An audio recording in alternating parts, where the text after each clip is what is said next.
Matchday live on Wolves TV. Listen for free online at wolves.co.uk or on the move anywhere in the world via the Wolves app. Neves brings it down on the volley. Oh, you must be kidding me! Ruben Neves has just struck a sensational goal. Oh, it's heard in! It's the underdog Donker who arrives. Oh, the brilliant Belgian in the right place at the right time. Calls it all. That's unbelievable. Jean Martinho has whipped it into the far top corner. Can you believe this?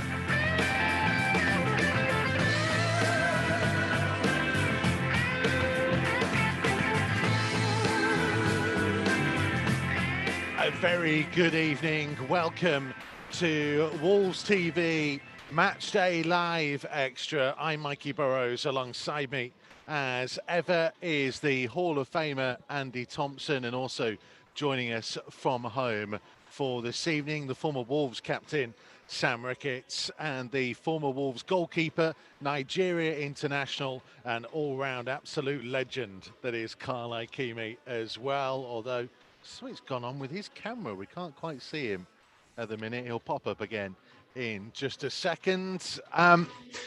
We'll get into quite a few things in detail between now and kickoff at 8 o'clock.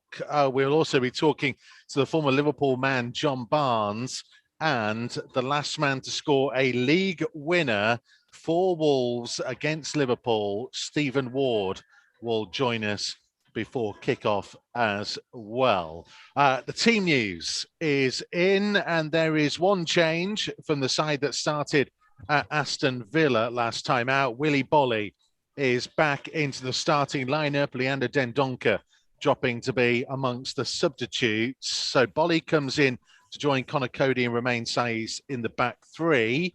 We'll run through the rest of the team in just a second. But Tomo, initial thoughts on that? Is it, I mean, we can understand Boly coming back in. Is it a bit harsh on Leander Dendoncker? Yeah, I'm surprised that he hasn't got pushed into that midfield area with Neves.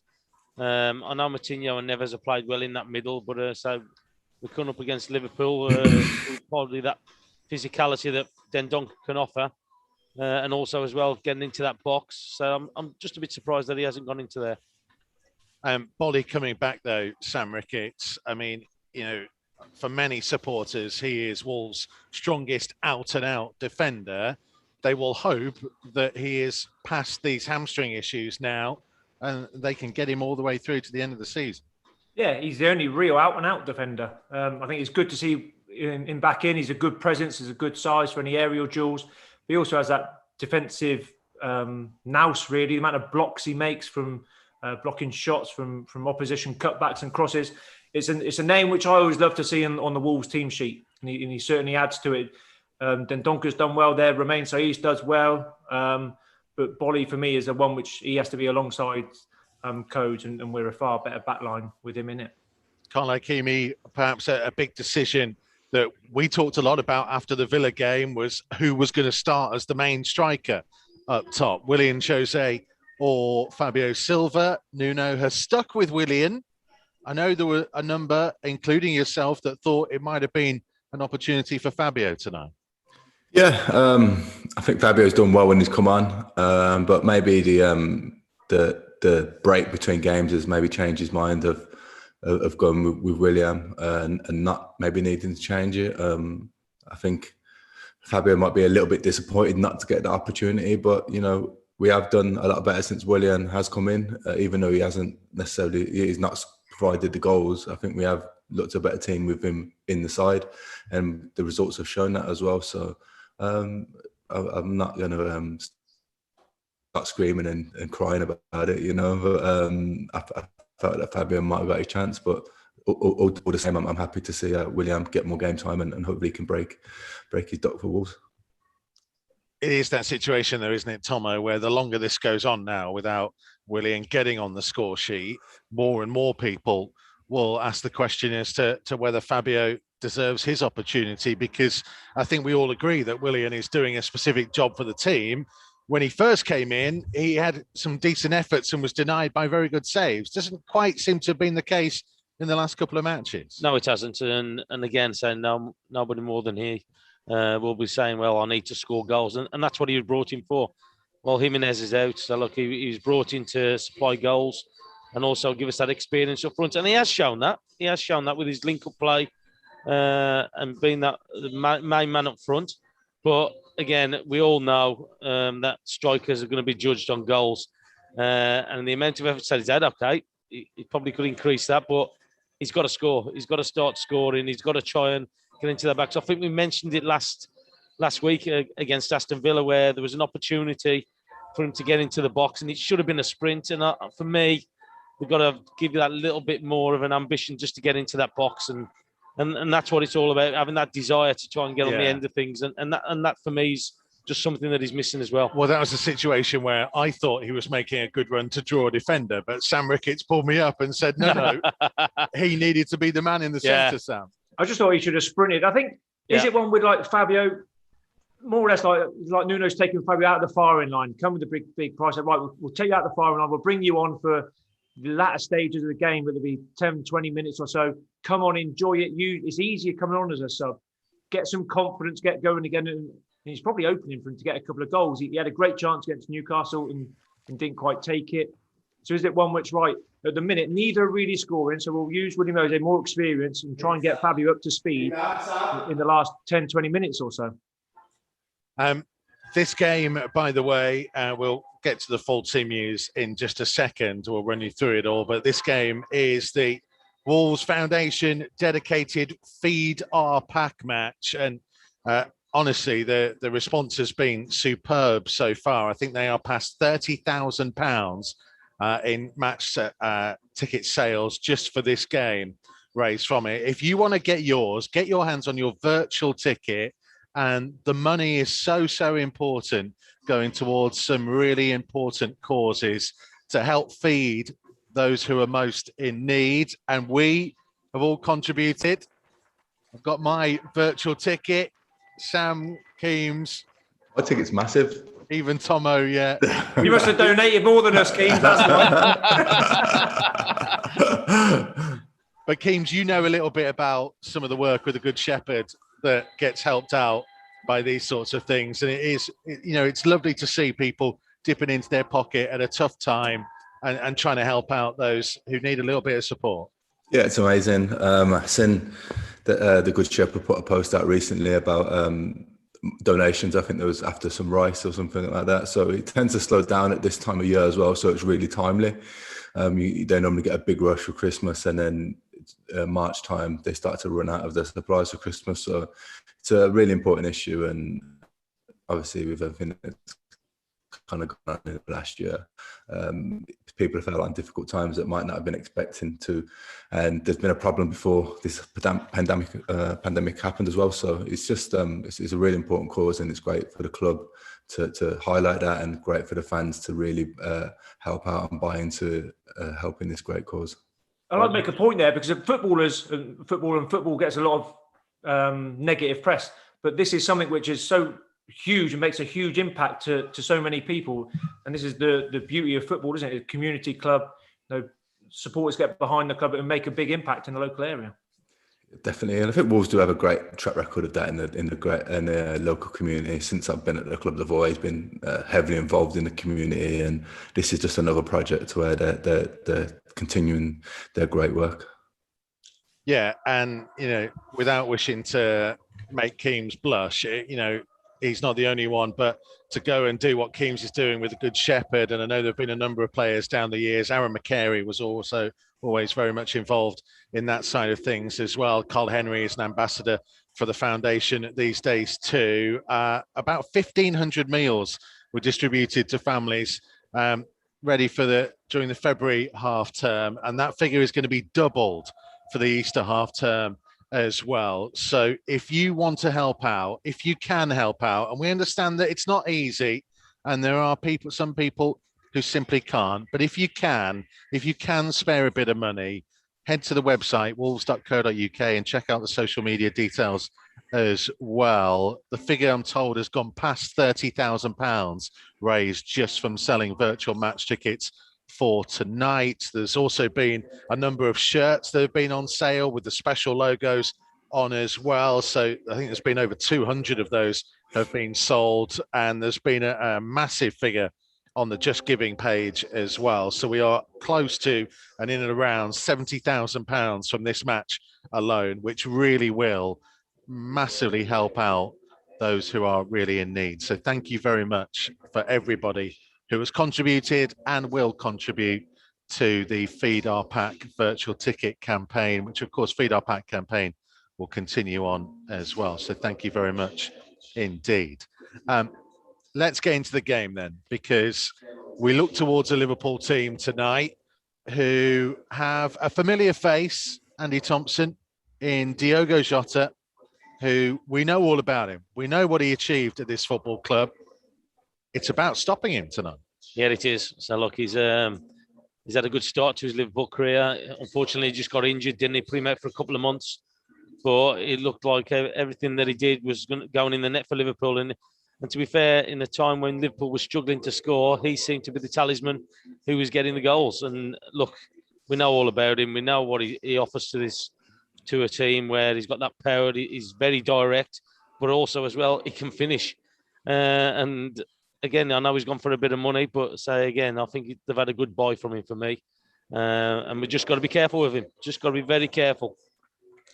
It's that situation, isn't it, Carl Ikeme, where it probably would have been a bit different if fans were in the stadium. Of course, he would have got a great reception, but I wonder whether his desire to come back and prove a point here might be slightly lessened by the fact there's no supporters in.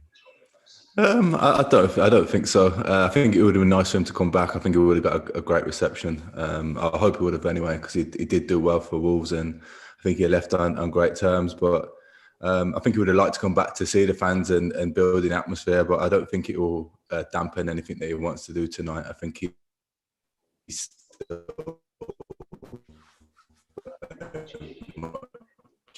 just having a bit of an issue with Carl Ikeme line at the moment. We'll try and sort that out in just a second. Sam Ricketts, it's one of those situations, isn't it, where, you know, Jota arrived here as a youngster with something to prove a couple of seasons ago. He really went out there and showed what he could do. 44 goals in 131 appearances is a really strong return. They know all about him, though, the Wolves players. They know what he can do.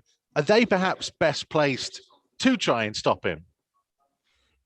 Yeah, more so than anyone else. They'll know his game very well from playing against him in training more than anything. There will be certain situations which, you know, just say he gets Codes squared up 1v1, Codes will know what he's going to try and do. Same as Willy Bolly. It's an interesting one tonight with Diego coming in, doing so well for some number of years, getting his amazing move to Liverpool. So he'll be wanting to not prove people. And when you go back to your former club, you always want to do well. But I just wonder now in this Wolves side, what's going through Adama Traore's thoughts tonight? He's been heavily linked with Liverpool. Are we going to see the Traore of last season or Traore of this season? I wouldn't be surprised if we saw the one of last season. And you've got Neto now coming through, is like Diego all over again, coming across at a young age and proving himself at the Premier League level. So Jota's done it, and now these two are trying to make their own way in the game. So it'd be interesting to see the players and how they perform against each other. Tomo, Jota v Neto is an interesting battle as well, isn't it? You know, that Pedro is that player who has basically taken Diogo's spot in this Wolves team. He's in an interesting position, though, Pedro Neto, because he's only got one goal in his last 18 appearances. It was a marvellous goal at Southampton. But is he in a position now where he needs to kind of say, right, this is my time to shine. I need to use this occasion, not Diogo on the other team. I need to use this night to prove that I'm the man to take it forward. Exactly. So, look, he's been exceptional as in Neto. So, look, with what he's offered to the team, the way that he's progressed as well, which has been massively, so look, to help the team out. Look, there's no doubting about his talents. So, look, and again, he's got nothing to prove to Jota, but again, he wants to be the top man. He wants to progress on. He wants to improve. He's still a young lad, so he's still learning the game. But we've seen the ability that he's got, and we've seen the technique. We've seen how positive he is when he gets the ball, and that's what we want to keep seeing. It's very similar to Jota when the way that he gets the ball and runs at defenders. But I say, like, you can just see Neto thinking, hang on a minute, I'm here now. I want to keep this place. I want to push on and I want to improve. And there's no reason why he can't. He wants to be the next Diogo Jota, doesn't he? Do well enough to go to a big club. Yeah, that's basically what he wants to prove every game. He's already at a big club, Sam. Come on. You know what I mean? You know what I'm saying? With all due respect, Liverpool and the teams like that. But he wants to be that next one who makes that step. He wants to be the best player in the world. If Wolves can hold on to him and he's the best player in the world, then fair play. Indeed. We'll come back to Pedro Neto, by the way, but I do want to talk a little bit more about Diogo Jota and Liverpool in general. We have an absolute true footballing royalty joining us on Matchday Live Extra right now. A massive welcome to Wolves TV, to the former Liverpool and England man. John Barnes is with us. Great to have you with us, John. So great to see you. We've just been talking about Diogo Jota and the impact he had at this football club. I wonder about the impact that he's had at Liverpool, because his injury period kind of coincided with a little bit of dip in form, didn't it?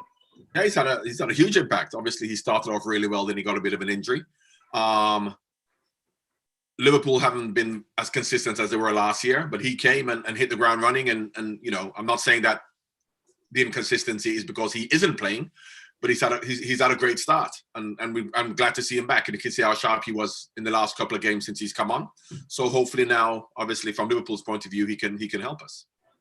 He didn't always play that central role here at Wolves, because obviously Raúl Jiménez throughout the majority period of it. But how do you think it works with him and Salah and Mane?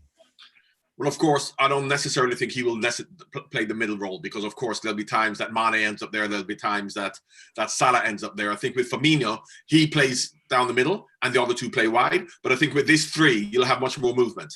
I don't think you'll categorically say that he's going to play down the middle, because there'll be times where they end up in different positions. And to be honest, his best position is coming in from wide positions. He did it at Wolves when Jimenez was there, and he'll do it here. But because Firmino is not there, obviously, they'll have to take it in turns to one of them be the middleman sometimes. Hi, John. I hope you're well. Mate, how you doing? Yeah, good, thank you. Just a question about Liverpool's form, and to put it blunt, is Klopp under a bit of pressure? No. No. Not at all. Won the league the first time in 30 years. Listen, Liverpool's form 100% is down to the injury situation, and they're missing 4 players. They're not missing 2 players. They're not missing the 2 centre backs, because with the 2 centre backs not playing, Fabinho and Henderson have been playing there for the majority of the season, and those are our 2 most important midfield players. So you're missing 4 players, and the way that we play is just so all-encompassing as a team. Everybody else plays off each other. It's like Wolves. Without Raúl Jiménez, they're not the same team. And they still have João Moutinho, they still have Neto, who I think is a fantastic player, Ruben Neves, they've got great players, Traore, but the fact that and Da Silva is also a great player, he's a good goal scorer, but they haven't got that focal point of holding the ball up when ball comes into the box, doing a lot of the unseen work. So you can say that Wolves aren't doing as well as last year because of one player is simplistic, but it's not. He was so important to the way Wolves played, and of course we've got 4 players missing. So I put Liverpool's injury situation and Wolves' injury situation with Jimenez down to their fact that they're not doing as well as last year. Go on, Sam. I know you're itching to get in. No, I was just going to say, obviously, with Liverpool going through the situation they are at the minute, what is the one position which you think they need to strengthen going forward? What would you do? Would you bring in a number 9 who can score? No, it's not one position. Because, of course, if you bring in a number 9 that scores, but because they haven't got the centre-backs, they're dropping too deep, so they're not pressing. I understand that. So I just meant going forward, like to add to the squad for next year. Well, it really depends on who's here next year, because, of course, Jota is going to be there next year. Are we going to keep Salah? Are we going to keep Mane? Because don't forget, we still got Origi, Shaqiri, Jota, and the front 3. Now, of course, the front 3 are the front 3. Mane, Salah, Firmino. Now, if one of them goes, then we need to bring in somebody who's then going to take over from them. Yeah. So I don't think necessarily you need to bring someone in, because I don't think that going forward and scoring goals is necessarily our problems, because Salah is still a top goal scorer. It's just the way we've been affected as a team. Yeah. John, so look, I know that you've had the injuries and all that. Did you think they should have invested earlier in a centre back, or? Well, they couldn't have, because of course by the time both Van Dijk and Matip and Gomez got injured after the season started. Yeah. So, of course, you can't sign anybody till January. And come January, it's not a time to sign because all the best players that you may want aren't going to leave their clubs because they're in the Champions League. So what you can do is you can get players in on loan or you can get players in on the cheap. So unfortunately, I don't think that they were able to sign somebody. You couldn't foresee these players getting injured. So, you know, in hindsight, it's a great thing, but you're not going to sign players at the start of the season when you still have 3 centre-backs already fit and you have some understudies. So it's just one of those things. John, what's the goal for the rest of the season or to finish the season for Liverpool? Is it a European place? Is Champions League out the cards as well? Well, Champions League, as far as I'm concerned, isn't necessarily off the cards. Not because I think that you know Liverpool are going to be in blistering form, but you can see that everybody else is inconsistent. Apart from Manchester City, you can look at everybody else and say they are dropping points. So that gives me hope that Liverpool can. You can't rely on winning the Champions League to be in the Champions League because you can never tell. You can lose one game and you can go out. So it still is 4th place for me, hopefully. But it's going to be tough. But I think that because everybody else is inconsistent, if Liverpool can put a little bit of a run together, I think that they can still finish 4th. John, you mentioned before that you're a fan of Pedro Neto. I wanted to pick your brains about him, really, because, you know, he's speedy. He's got a wonderful left foot. Reminds me of a certain someone that's joined us to talk to us. Where can he go? Because he talks himself about wanting to be amongst possibly the best player in world football. What have you seen in him? Do you think he can get there? Well, best player in world football, they talk about Messi and Ronaldo. I don't know about that, but I do know he's a fantastic player. I think from an attacking perspective, people talk about Traore. Traore is a great player, but I think Neto is the real one who really gives Wolves that extra spark because he's quick, he's strong, he's skillful, he's creative. So I like him a lot. I think he's Wolves' most important attacking player. As I said, I love Jimenez. Not just in terms of his goals, regardless of whether he scored goals, the energy he gave, the work rate, bringing people into play. But I think Neto, for me, of course, Neves and Moutinho are great players. But if you think you're talking about a player who can then do what Jota did, I think Neto is one. How do we get more goals out of both him and Adama, though? You scored plenty from wide areas. Well, they're not goal scorers. You know, the thing about it is that they score the odd goal, but that is not who they are. So yes, you want them. Of course, everybody wants to score more goals, but you know, I don't. If you look at Wolves, Da Silva is the one who's a great goal scorer. He doesn't have the mobility or the strength as a Jimenez when balls come in the box, but you can see he's a very good finisher. But I don't necessarily think you're going to get that many goals out of Traore or Neto. They're just very creative, and I think if you look at the way Wolves play, they will create a lot of chances with those 2 players without necessarily scoring lots of goals. But if they could score goals as well. Traore is the same. They would be like Messi and Ronaldo. But what they have in terms of scoring the odd goal and being creative is plenty good enough. Because one of the things that we've switched to in recent weeks is having Adama on the left to cut in on his right foot and Pedro on the right to cut in on the left. Is that something that you enjoyed? Did you ever get put in? I never played on the right. So, and of course, the thing about it is that because I played with centre forwards like Ian Rush, John Aldridge, who rely on a service, I was there to service them. Now, obviously, with Liverpool, you look at Mane on the left and Salah on the right because they're not there to create chances for a centre forward because we have a withdrawn centre forward. So they're there to score goals for themselves. So I think that they've done quite well. I think if Jimenez was playing, then I think you'd keep Neto on the left and Traore on the right to create for Jimenez. With him not being there, maybe they swap them over because you want more goals from them. And that's a way of getting more goals. But when I played, it really depends on the centre forward you're playing with and what the requirements are. And my requirement was to create for them, whereas I think they've changed that around now for them to try and score more goals, cutting on their favoured foot.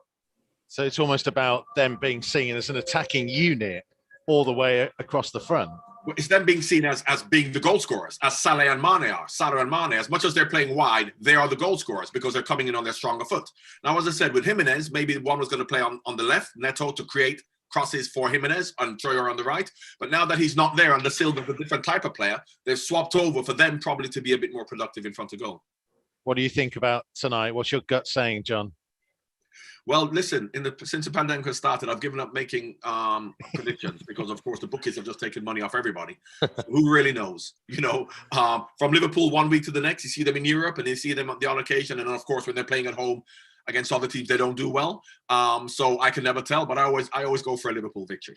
I was about to say, John, are you just hanging on the fence because Liverpool have had a bad year? You don't want to make a prediction anymore. How do you know when they're going to play?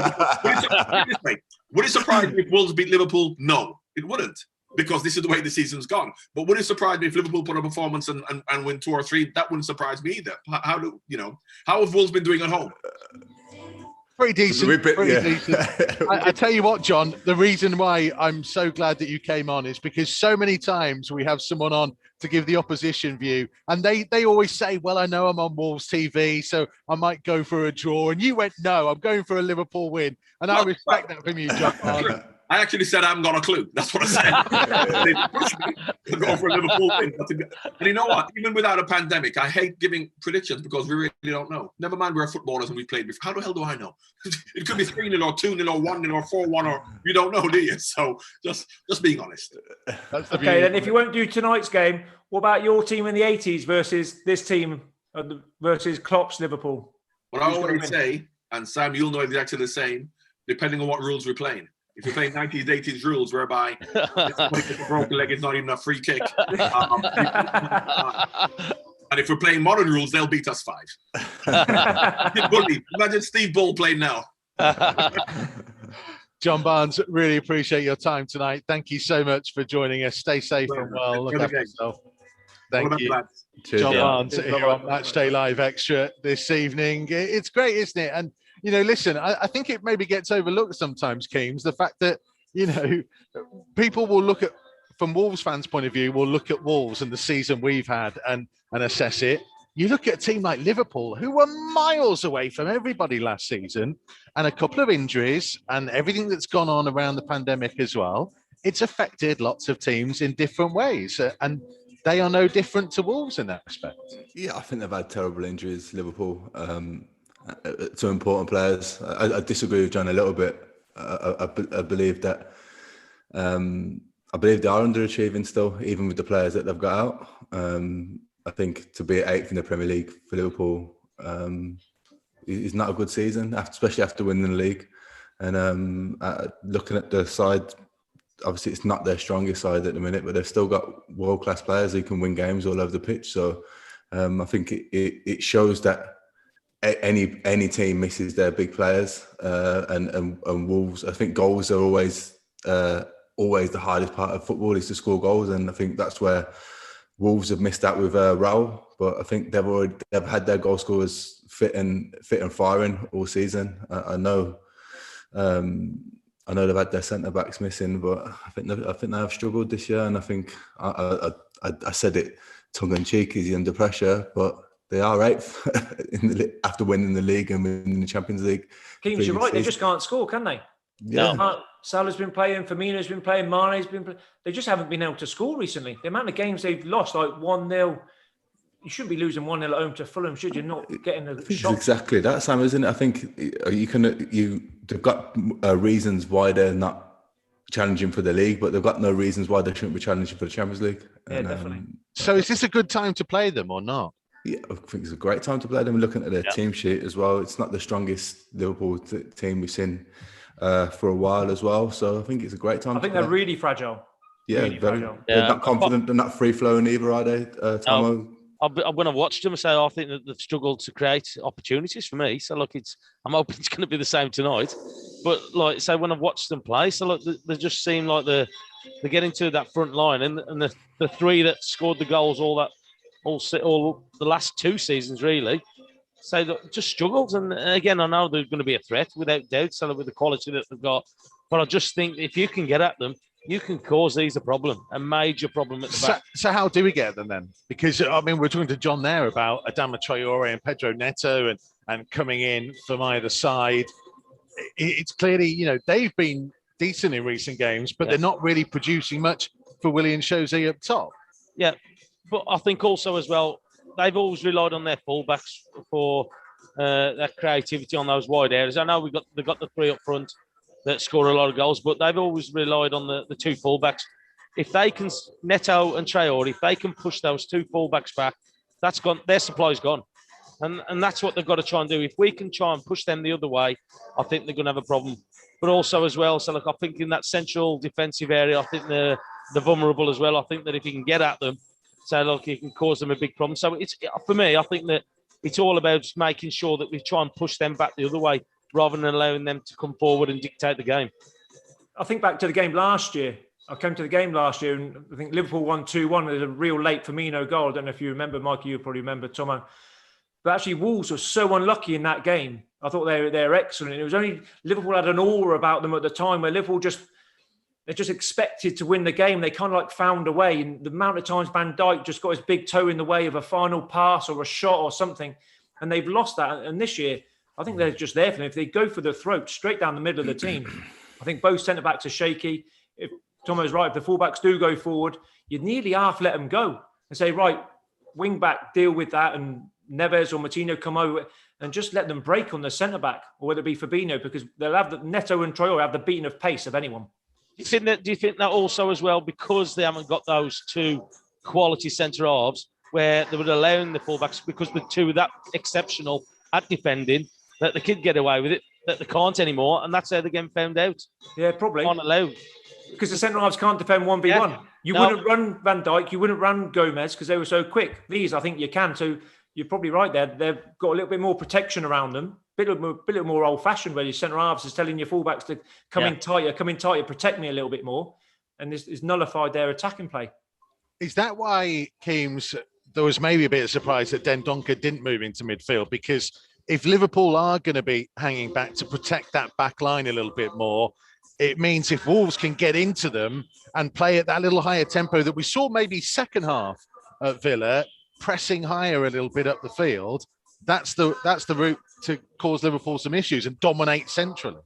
I think they can still press high if needed be, but I think also important, I think even though we have said Liverpool have been struggling, I still expect them to have a fair amount of possession. And I think that first pass, when you do break down play, is important. So maybe that's why Martino and Neves are in there, and they did well second half against Villa as well. And I think a lot of the players were a yard off it. I don't blame Neves and Martino for that necessarily. I just felt that we needed a little bit more legs. But as soon as you push your centre halves 5 yards up the pitch, it gives them a better chance to press as well. So maybe they're in there to find them passes when we do break play down. Maybe we're not expecting to have possession at time and really get the ball to Traore and Neto if Robinson and Trent are pushing forward. Well, it's been 11 years since Wolves last beat Liverpool in the Premier League. There was a couple of famous FA Cup victories in the meantime. But let's speak to the last man to score a league winner for Wolves against Liverpool. Big welcome back to Matchday Live Extra to Stephen Ward. How are you, Wardy? Good, thanks, Mikey. How you doing, mate? I'm very well. I'm sure you're good because we're going to keep bringing up your magnificent goal at Anfield that clinched all 3 points. I'm still living off that one a little bit, I think. Don't blame you. Don't blame you, Wardy. 11 years, though, it only feels like yesterday, really. 11 years is crazy. Yeah, it's mental. I think someone's actually just texted me the goal. I think they must have showed it on Sky there again. But yeah, it seems a long time ago, to be honest with you. But yeah, listen, it was a great night for us and, a massive night for the club, I think, winning there after so long. So, yeah, good memories all around this fixture, really. Woody, was you a striker that day or was you left back, left wing? What position was you playing then for us? Well, I think I was just told to do Silva. Just go to the pitch. Yeah, I think just play off Silva, but do most of his running. And oh, yeah, that sounds about right. I actually remember after the game, I got I was thinking, obviously, scoring the win at Anfield, and I think they ended up giving man of the match to Silva, and I was thinking, how's he nicked that? I couldn't believe it. He's just backing his glutes in all the 8 for 90 minutes maybe somewhere. I know, well, I think he set up the goal, so I think I own for that, but I couldn't believe it. I was devastated.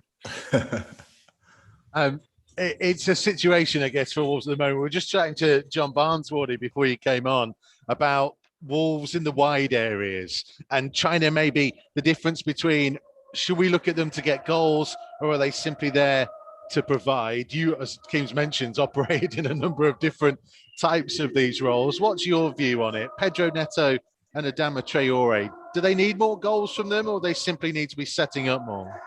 I think a bit of both, really, in an ideal world. I think Neto's obviously having a fantastic season, and every time you watch Wolves, he seems to be the one that when he's on the ball looks like something's going to happen. But yeah, listen, I think in an ideal world as a manager, you want your wingers to cause problems, create goals, but it's always nice when they chip in as well. And Wolves have probably, I think the loss of Jimenez has probably really hit them harder than they would have thought, really. So it's important that the rest of the team really stands up and starts to chip in with a few goals, because I think from watching a lot of their games, they're still creating chances. They just don't seem to be putting away as many chances as they had done in previous seasons. Is there an element of, I look at kind of you and Andy Keogh when you first came to Wolves, and it was that energy and work rate, as you mentioned, and no doubt they miss it from Raúl Jiménez and maybe Diogo Jota as well. Do you think that's an impact on Wolves not scoring as many goals this year? Well, I think for regardless of the work they've done off the ball, I think the two players you just mentioned there, not to be in the side, are proven finishers. I think you look at what Jota's done since he's gone to Liverpool before his injury. Hit the ground running with scoring goals, and Jimenez has been a revelation, really. So I think first and foremost, they're quality strikers who know where the goal is and know how to put it away. And I think that the work rate and how they work for the team, sort of start defending from the front. I think that's just a given bonus, and I think that they've been a big loss, and they're difficult players to replace. But I think in time, the strikers that they have brought in, will come to the good. One of the elements as well I wanted to ask you about, Woody, was Johnny and his return in the last couple of months, because that kind of left wing back role, I don't know whether we kind of underestimated just how important it was until we didn't have Johnny for half the season, and the way he's come back maybe shows it's an underrated role. Yeah, definitely. To be honest, when I've said it before to him, but I spoke to Kev Foley about him, and just, well, not about him specifically, but he reminds me of what Kev Foley was to our team, an integral part, someone who really made us tick as a team. And, you never really sort of knew his, how valuable he was in the team until he was out of it. And that's similar to Johnny. I think he went under the radar, probably didn't get the plaudits that maybe his performances deserved, because, other lads were scoring the goals or, I think creating the goals and doing other stuff. But I think, yeah, he's been a massive miss, and I think he'll be massive, not only on the pitch, but, to have him back in the dressing room as well. Sam, do you agree with that? Do we underrate Johnny a little bit and the role that he does for the team? Seeing there's me and Wardy, and I think fullbacks in general are underrated. With the heartbeat of the team, it's where all play starts from nowadays. I appreciate you. I appreciate it. Well said. That's why I became a fullback. You look now, all play starts from fullbacks, doesn't it? We're talking about Liverpool's main attacking threat, the fullbacks. It's all about the fullbacks. Of course, we're underrated. No, seriously, Johnny has been a big miss. He's been a big miss. Yeah. Not only him, but obviously Doc going as well. And then starting this year without them, we're trying to breed youngsters into it, or lads who are new to the league coming in. It's a hard one. One to settle into the league, but also to settle into the way Wolves playing. It's taken now till Johnny come back. We've got a little bit more consistency in the team selection now, which helps Semedo's settling in. The more he's playing, I think he's got a good chance. But listen, it takes 6-12 months to settle in. So definitely, he just brings that solidity down to that left-hand side, lets Neto go and play in front of him, or Traore, whoever it is. And you just know he's nothing ever fantastic about him. But like you said there about Foles, just a real steady, a 7.5 out of 10 every game for you. So the rest of the team know what you're going to get every week. I think the big question is going to be how much Kevin Foley has paid Wardy to come on and liken him to Johnny here. He's going to be over there in America, switching this on, loving this conversation. I know. He owes me a few quid, doesn't he? Where are the key battles, Wardy, for you today? Who do you see being the important man for Wolves specifically? Listen, I think, as you said there, the wide areas are going to be massive. Sam alluded to it there, how good Liverpool are attacking through their fullbacks. I think their wingers come in narrow, and they tend to get a lot of their width from their fullbacks. So it'll be an important job, I think, for the wingbacks to keep them under control. And then, going forward, Wolves have to cause some problems in the wide areas, because they will vacate a lot of the space in behind them. How do you deal with that, lads? What do you just sort of fight fire with fire, or do you go cautious to start off with, or do you just sort of find the atmosphere of the game? Do you know what I mean? What do you think that I'm going to push him back to start off with? Massing all three, we've all got the fullbacks on tonight. Go on, Do you know what Sam. it comes down to? Do you know what it comes to? Ultimately, if you're in that situation now, it's like, do you think Neto and Traore will hurt them more than the fullbacks will hurt you? If you're thinking, I can't really see them scoring or creating much, then listen, lads, you're going to have to do your defensive work. If you think, go on then, I fancy you to score a goal each or set a couple up or something like you think, go on then, I'll fight fire with fire. And we'll just go a little bit of a basketball game as such. Wolves being Wolves will be, they'll clog it up, certainly clog it up and just try and break off the back of them. Yeah, I think for me, the way Wolves are playing, obviously with the wing backs, it gives them license to, I wouldn't say that the wingers cheat a little bit, but they don't have to come as far back because obviously with the three, the three centre halves and that, they've got a bit of protection there. And I think definitely when, from my experience of playing against these teams, especially, we weren't as good as Wolves when I was at Burnley, but we used to always think that they're the areas to exploit. Centre backs don't want to run in and cover their fullback, and any time we won it back, we try to exploit teams in behind their fullbacks, and I think that's what Wolves are going to have to do tonight. Boys, you can probably tell by the ridiculously loud music behind us, which is why we switched our microphones off while you're talking, that the teams are about to head out. Before we let you go, prediction time. John Barnes says we shouldn't bother with predictions, but we're still going to do it anyway. Wardy, what are you reckoning? I'm taking a score draw tonight. Obviously, I hope Wolves get the win, but I think sort of the run of form both teams are on. I can see it being a score draw. Teams? Yeah, I think I'm going to agree with Woody. I'm going to go 1-1 tonight. I think Liverpool might be happy with their result in the Champions League. Might give them a bit of more belief, but I don't think 1-1's a bad result. But obviously, I'm desperate for Wolves to win. Go on, I'm going to tip the balance and I'm going to go Neto's going to score tonight. 2-1. We'll go 2-1 home win. Tomo? Yeah, I'm going with Sam. So I thought the Wolves just going to edge it 2-1.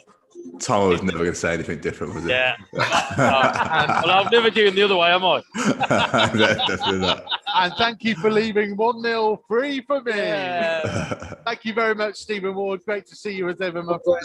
Take it easy, Woody. Remember, everybody, get your virtual match tickets. Wolves.co.uk. Help support the Feed Our Pack campaign. Don't go anywhere. The match is coming very soon.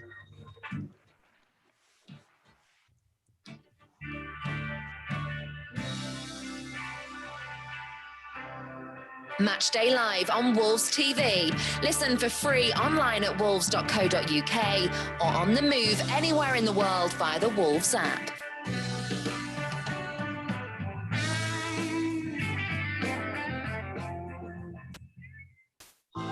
We can't welcome you to the Wolves megastore at the moment, but our online store is available 24/7.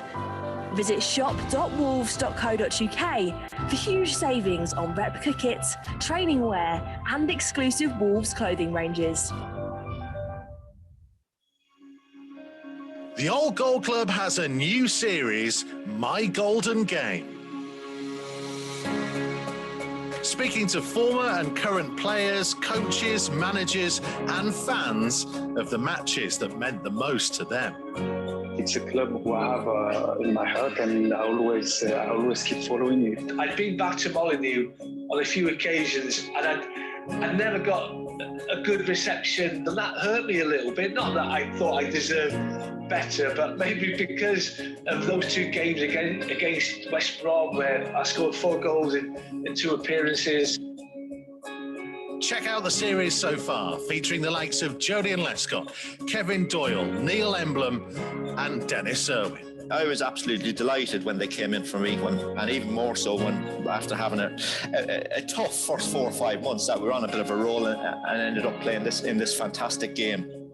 Old Goal Club, My Golden Game, available now.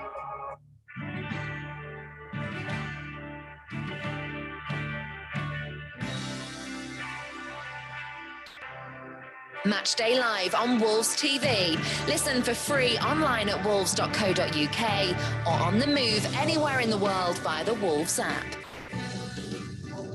The 100th league meeting of Wolves and Liverpool. The Reds have been dominant in this fixture, with the Old Gold winning only 1 of 13 Premier League clashes. And the last league win against the Reds at Molineux was way back in 1981. The reigning champions have been struggling recently, though. 36 points worse off than the same stage last season. And if the league table started in February, they'd be bottom. Nuno's team have lost only one of their last 7 and will be hoping the league's third best home defence will be enough to end that 40-year wait for a league win at the Golden Palace. Well, all the players take a knee and we are about ready to go with Thiago in the red of Liverpool getting us underway. Wolves playing from right to left as we look at it first half, defending the Sir Jack Hayward South Bank away to our right-hand side, attacking the Stan Cullis North Bank away to our left, the Steve Ball stand on the far side, and the man himself is in the director's box not far behind us as Jota gets a dangerous cross in early and it's headed away by Johnny. Alexander-Arnold first the loose ball, but there's a good foot in there by Neves, and Neto now trying to get Willian Jose away over the halfway line. We, of course, sat at the front of the top tier of the Billy Wright stand, just to the right of the director's box. Wolves in their gold shirts, black shorts and gold socks against Liverpool, all in red. And there was a lovely touch just before kickoff as Conor Coady took a special wreath and placed it in front of the Graham Hughes stand. It's the first game back since we tragically lost our friend Graham Fizzer Hughes. Here's Adama Traore. Dangerous ball into the penalty area, and Alisson has spilt it. And did he wipe out Semedo there? I'll tell you what, that's for me, that's a penalty. He's took him out. Well, here's Bolly. And interestingly, Bolly and Saiss are playing on opposite sides of the back three so far. So it's Saiss on the right to try and defend for Mane, breaking forwards now. It'll just be held up by Semedo. The ball hasn't gone dead yet, so no confirmation as to whether there is a VAR check or not. Craig Pawson is our referee.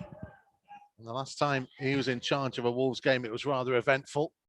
It was the 2-1 win over Arsenal back in the start of February. Well, Liverpool have themselves a corner now, and we'll get our first chance to see that incident. Alisson spilling the ball. Semedo got that's there. A penalty, that for me. Oh, he's took him out. The ball comes off Semedo and Alisson clatters into him. Craig Pawson had a really good look of it. Nothing given as regards VAR. And the corner is headed away by Bolly. Salah a little bit loose from here, and Neto will try and set off, but Salah showing enough pace to get back across and send it back to Alisson, who's had a difficult couple of weeks himself, the Liverpool goalkeeper. Well, you just watch there, a fumble by him would say, look, quite an easy catch for him. Just coming out, no real pressure on him. Well, I'm very surprised that that hasn't been given after I watched that, because he's actually took him out. I don't care if he's not even look he's going to get the ball. He's just took him out of play. The Wolves with Patricio in goal. Saiss, Coady, Bolly, and that is from right to left. Semedo and Johnny, the wing backs. Neves and Matinho in midfield. Neto, Jose and Traore up top. Liverpool with Alisson in goal. Alexander-Arnold, Nathaniel Phillips, Ozan Kabak and Andrew Robertson, their back four. Fabinho, Holding, Thiago and Jorginho Wijnaldum just ahead in midfield, and then Salah and Mane either side of Jota up top. You've just seen there Wolves just pressing high, and they were able just to win the ball back. Unfortunately, they couldn't do that much with it, but I think that's a game plan that they need to be looking at. Can they press the ball high up the field if they can win possession, as they did there? The Wolves springing a couple of surprises so far. So Saiss on the right at the back three and Bolly on the left, and Traore at the moment is effectively playing up top with Willian Jose, and Neto a little bit more freer, but ever so slightly to the left of Willian Jose. Neves trying to find him, the ball rebounding off Fabinho. Bolly cushioning a header down to Neves, who turns away from Thiago, and that's that ball trying to get it through to Traore. It has reached him, and Traore skipping away from one challenge, and Semedo is racing up here, and it's Semedo into the penalty area, trying to check back onto his left foot, and forces a very good save by Alisson low down to his left at his near post. Well, he just hesitated with that first touch, wasn't it? Because I think if his touch is right, but he did really well in the end. Semedo coming back to his left side. It's a good strike. Just needed a better first touch. Great play from Neves. Just wonder whether Semedo could have gone towards the far post, perhaps. Yeah. If his first touch is right there, so I think he's doing better. But he did really well when it come to him to adjust because of his touch coming on his left. Yeah, so it was a good strike from him. Good strike. Rui Pedro Silva was in a long discussion with Mike Dean, the fourth official, down there, and a number of the Wolves coaching staff were unhappy with some of Liverpool's antics and the build-up to that Semedo chance. Semedo nearly wiped out of the game by Andrew Robertson, but Liverpool will get the throw. It's about 10 yards inside the Wolves half on the Liverpool left. Wolves 0, Liverpool 0 with 5.5 minutes played and good pressure being put on by Matinho. Gets it back from Willian Jose. But they've done well in there already. So look, I think that they've won quite a bit of ball back from Liverpool by pressing high, by putting pressure on them. Semedo back to Saiz. They will look to try and knock it long up towards Traore. Say it is noticeable that he's just ever so slightly more central and further forwards than Neto. Clearly something they've worked on in the last week. It's been rather unusual the way this congested season has gone, that Wolves had more than a full week to rest and recuperate and try and put some different plans into action. There's Phillips for Liverpool. We'll try and hit a big diagonal out wide to the left-hand side. Robertson couldn't keep it in. It'll be a Wolves throw. Well, that's something that they've used when Van Dijk's in there as well, isn't it? That diagonal ball out to the full-backs. Just a little bit of a hit there.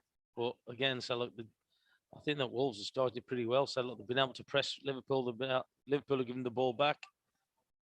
Just been able to benefit from those opportunities. But again, so it's something that you can clearly see that Wolves have probably worked on. Wolves working their way down the right-hand side. A throw this time 10 yards over the halfway line. Semedo will throw it towards Traore, who's going back towards halfway and into his own half to Saiz. We'll go all the way back to Rui Patricio. Diogo Jota trying to close him down. International teammates as well as former Wolves teammates. Well played, Johnny Dennis left side. Neves found Saiz and Semedo couldn't quite keep it in on the right-hand touchline. Well, that's the things that you've got to try and get rid of, isn't it? Those little mistakes, unforced errors. So Saiz there, not a simple ball. Semedo just passed it out of play. Gary Smith says, evening chaps, listening to the game from Bahrain. Looking forward to this one. Let's hope we can get a result tonight. Mane tries to run in behind of Saiz, but it will go Harmsey out of play for a goal kick. Sue from Willenhall want us to take the game to Liverpool in both halves. Play with commitment and have a go. Obviously, the ex-player curse will probably happen, but if we can keep Diogo quiet, then great. Well, let's hope not. Let's hope not. And I put a picture of Tomo up on social media saying this handsome man is alongside me. And Steve Addis says, beer goggles on again, Mikey. Although Gary says, handsome chap, buy him a hot drink. I don't need to. Bully always delivers on that count. He's brought me a nice coffee out, to be fair. Well, Chrissy says, where's your Bovril, Tomo? They don't do it. They don't do it here. For some reason, they don't do it. It's hot chocolate or coffee. Cosmopolitan these days in the Premier League, you know. There's Neto. Back to Saiz, 10 yards inside the Liverpool half. A little short pass to Matinho. Now wide out to that right-hand touchline. Pedro Neto cutting back onto his left foot. Support from Saiz. Two left-footers over that side in Saiz and Neto. And now Bolly and Johnny, two right-footers on the left. And Bolly overstretching. And Alexander-Arnold trying to play it in behind. And Jota chasing, and across came Coady. And did just enough. And then a big block challenge from Johnny. Coady will try and switch the play. What a lovely pass by Conor Coady. Finding Semedo, who races over the halfway line. Will leave it for Pedro Neto. Back infield to Matinho. This rather takes the sting out of the attack there. Yeah, I thought he could have drove on a little bit further, couldn't he, Semedo? It was just opening up for him. They're 2 against 1. just took the pace out of the attack, didn't he, by just playing it back. We are, nearly 10 minutes into the game. Wolves 0, Liverpool 0. Decent tempo about the beginning. Yeah, there is, and every opportunity we're getting at the minute, we're trying to put Neves on the ball. There's Johnny. Martinho back into his own half to Willy Bolly. Mark checking in from a foggy Cornwall. It says nice defence and pass by Coady. Well played. There's Bolly over the halfway line. Finds the feet of Neto. Wide to Johnny. Midway inside the Liverpool half. To Neto. Infield to João Martinho. Trying to switch the play. He finds the chest of Neves, and Neves has played an exquisite pass out to the right-hand touchline for Traore. And Semedo is amongst those in the penalty area. It's an outside of the right boot cross. And Semedo, was he caught in the head there as he went to challenge for it? Craig Pawson took a look and was happy enough. Neves challenging, can't quite win it. Wijnaldum out to the left-hand side. Mane to carry it over halfway for Liverpool with runners ahead of him and in field, but he continues on and now tries to find Robertson at the byline, blocked by Saiss, and Neves can turn and clear. Yeah, so they're appealing for handball there. I think he was too close to him. I think there's no doubt that it hit his hand, but again, I think that the reason why he hasn't given it is how close he was. Well, forget the opening 10 minutes. It's got the feel of the last 10 minutes at the moment, the way this has gone end to end. Well, we've said, like I said, that's what we want to see in the first half. We want to see the tempo picked up and the play increased, and we're getting it at the moment. So if you want to let us know your thoughts, you can join the live chat now on the official Wolves YouTube channel. Semedo's throw. Willian Jose trying to chest it down. There's a Liverpool foot in. Mane playing it back to Robertson, who will look to try and hit a long diagonal up towards Salah, but Bolly climbed highest and found Coady. Clever touch away from Jota, and Saiss clearing it forwards, and Traore trying to put pressure on Ozan Kabak. Been under a little bit of pressure since he arrived on loan from Schalke.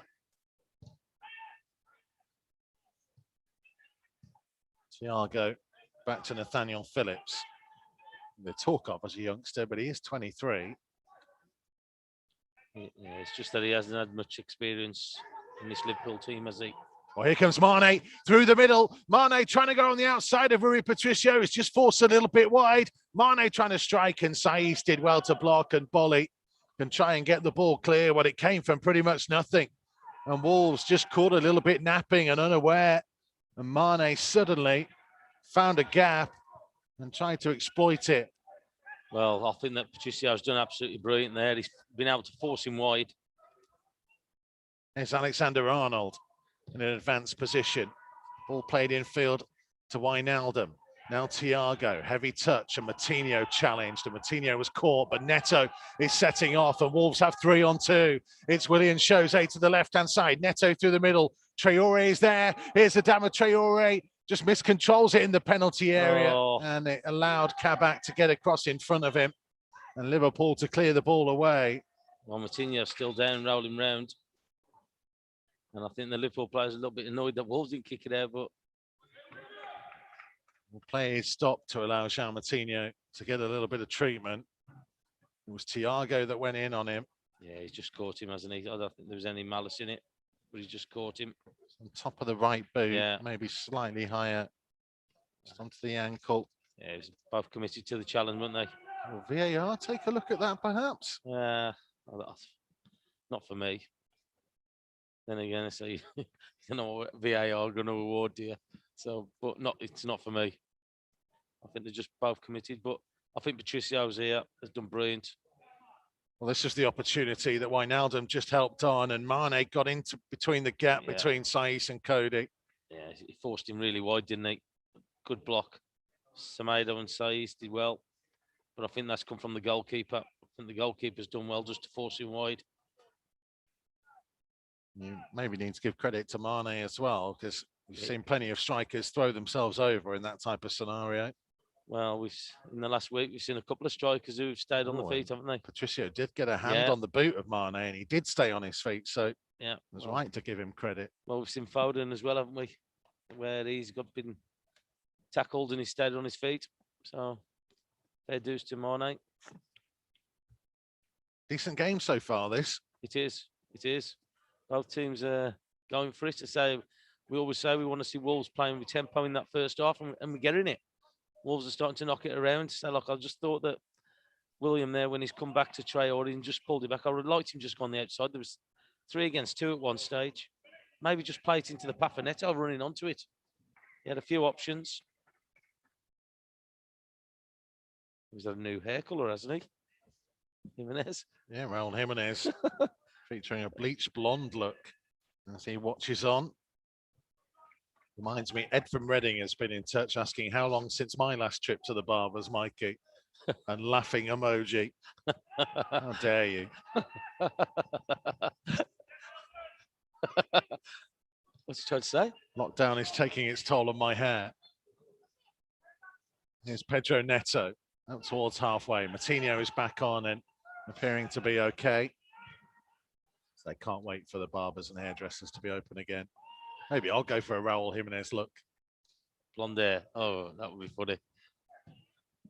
Can't wait for that one then. There's this misplaced pass, Liverpool throw. Is that with matching beard? Maybe. Why would that be funny, Tommy? What are you saying? I don't know. I just you with blonde hair. So I've never seen you with any colour but your own. You're saying that I wouldn't suit blonde? Oh, I don't know until you've had it done. I have to try and think of some kind of bet. Maybe see how much money we can raise for Feed Our Pack, and I'll bleach my hair blonde like Raul Jimenez. It's Conor Coady. Obviously, have to try and work in you getting a moustache back at the same time. Here's Johnny. Matinho inside his own half. Did well to turn away out of danger from Salah. It's a ball down the left-hand side that Alexander-Arnold and Neto, both pacey players. Neto got there first, and it forced Alexander-Arnold just to poke the ball out of play. See, how many times have we said that, just to put it into the space? We've got pace on those wide areas, just put it in there. And again, I think Neto made up the ground there against him. Johnny trying to deliver a cross in, away by Phillips. Neves heading wide for Matinho. Back to Bolly. Steps away from the challenge of Jota and finding Neves, who looks to stand the ball up out to the right side. Another superb pass from Ruben Neves. He's had a great start, I think, for me. So look, his passing's been exceptional again, hasn't it? You can see that Wolves are trying to build everything up through him. And Matinho as well. And Matinho pointing for Bolly to join the attack, and Bolly finds Johnny. Back for Willy Bolly, and it was a little bit heavy hit from Johnny, and Bolly had to make sure he got there ahead of Salah and found Coady. Well, that's not the foot race. What you want is it Salah. Matinho, clever one forwards to Semedo, midway inside the Liverpool half, onto Willian Jose. Nice ball out to the feet of Traore here. Traore just inside the right side of the penalty area. Cross is initially blocked, but Traore's first, the loose ball. Showed real strength to get there ahead of Mane and hold him off, and eventually his cross is turned behind for a Wolves corner. Yeah, he did well there, didn't he? So look, again, Mane quick as well, but I still don't think he's as quick as Traore, but he did well to get the ball back and to get something out of it. Jared says this is the kind of intensity we need in the first half. Well done, Nuno and the boys, for working hard at starting strong. Big hello to Laura, listening to the match with her dad and hoping for a win. Come on, Wolves. Robert says Raul's new haircut matches the colour of her kit. Not quite. Wouldn't describe it as old gold. There's Matinho with the corner, right-footed from the right-hand side in front of the North Bank. He played short to Neto. Neto now back to Matinho, setting himself. Couldn't quite wrap his body around it. Comes out to Neves, who looks to lift it wide again to Neto. Was an awkward bounce and that allowed Thiago to get across in front of him. Now trying to set Jota away. Neves, having spent so many years playing with Diogo Jota, knew exactly what he was going to do and made sure he was in the right place to nip the ball back. Oh, well done. Did well there, William, just to get his head onto that. Long ball from Patricio. Made a header out wide to Johnny. Exchanges passes with Neves. On halfway, it's been caught in possession by Thiago. And it's Jota racing towards the south bank. Mane trying to cut back infield, and Mane trying to strike, blocked by Bolly. Comes wide to Alexander-Arnold. Stands his cross up high to the far post. Semedo got something on it. Comes to Wijnaldum. 20 yards from goal. Turning and going to the left-hand side to Robertson. Back infield to Wijnaldum. Closed down by Neves. Being forced further away from the Wolves' goal. Robertson blocked by Neves. And Neto trying to hold on to the ball deep inside his own half. Now finding Neves. And Neves with an excellent ball up to Traore. And Traore, Willian shows he'd run offside, but Traore might just run it alone here. And then in the end, he decided to try and play the ball late. And Willian had already halted his run, thinking Traore was going for goal himself. Yeah, he did absolutely brilliant there, Traore. And so, as you touched on there, Williams thought he was going all the way and just put the brakes on, didn't he? But by that time, Traore just thought about passing the ball into his... Here comes Jota down the left-hand side for Liverpool, up towards the edge of the penalty area. Coady tracking him. Goes back wide to Robertson. Switches the play towards Alexander-Arnold. And a low cross in towards Salah. Difficult bounce, and that allowed Bolly to get across, and that was surely a handball by Thiago. Wijnaldum wide to Robertson. Robertson up against Semedo, just outside the corner of the penalty area. Back to Wijnaldum. Now Fabinho carrying it back left and trying to look back in field for Liverpool. Blocked off by Neves, and Robertson goes back towards halfway. Yeah, it's good defending. So forced Liverpool back. It's Thiago again, getting control with his feet this time. Balls to Salah. Alexander-Arnold on the right-hand touchline, midway inside the Wolves' half. Thiago for Wijnaldum. Now out to Robertson on the left, will set himself, lays it down the line for Mane, just inside the penalty area. Mane still running, and Patricio and Bolly combined at the near post, and Semedo hooks the ball clear. And then Traore is penalised for an aerial challenge. For me, I don't think there's much in that. Just watching that replay again, Mane. Well, here comes Jota into the penalty area, trying to wriggle his way through. Mane turning and hooking it goalwards and away by Coady. Wijnaldum popping up on the left-hand side for Liverpool. Now Mane. Held up by Semedo. Mane trying to run infield. He's into the penalty area, and again he's going towards the byline, and this time runs out of room. Goal kick. Yeah, did well there. So Neves just sticking to him. He's so quick off the mark, isn't he, Mane? Saw a couple of examples of it there, just running forward, how quick he just moves the ball and he's gone. But again, so like decent defending from Wolves. Just that they just couldn't keep the ball just when they won it back. And that's what you've got to try and do. You just got to try and prevent Liverpool recycling it and having that ball. Yeah, they're at the midway point of the first half now. Wolves 0, Liverpool 0. Adama Traore, Nuno in his pre-match press conference on Friday pretty much described him as unique about 6 times in the space of a minute. Using that word unique and a special talent, and that there is quite simply no one like him. Said it's almost as if he and his teammates need to realise just how unique he is. And we saw it a moment or so ago when he burst forwards, and just want him to have the confidence to go himself because he beat 4 players. Yeah, look, so if you got that pace, what he's got, so like nobody's going to stop you. The only way they're going to stop you is by fouling you, because so like you think you've got him and he's gone. It's Alexander-Arnold for Liverpool at the other end. Salah. Alexander-Arnold continued his run into the penalty area. The cross, it's a little bit of a deflection on it. Salah back in field. Thiago. It's going to come to the left-hand side to Robertson. First time cross towards the far post. It'll go behind for a goal kick. Yeah, they're starting to put a little bit of pressure on Wolves now, aren't they? At the moment, Wolves just struggling just to keep possession of the ball. Just got to get that ball a little bit better, retain it. He's gone up to the front a couple of times, and okay, Traore's been fighting for it, but they've come out on top and headed it back down to that midfield area of Liverpool, and they've been able to keep coming. So Just got to be a bit more quality going up to that front man. Give him a chance to win the ball.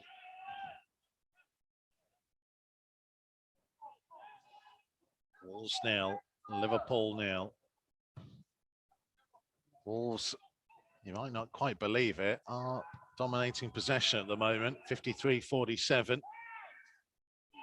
Thiago in, Mane getting the better of Saiz, and Mane up to the edge of the penalty area. Blocked off though, Neves got across.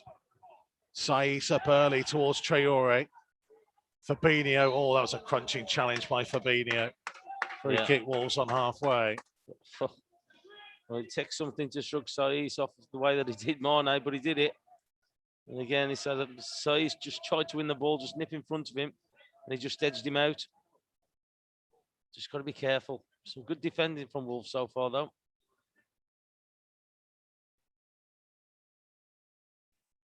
Was very unhappy, remains Saiz.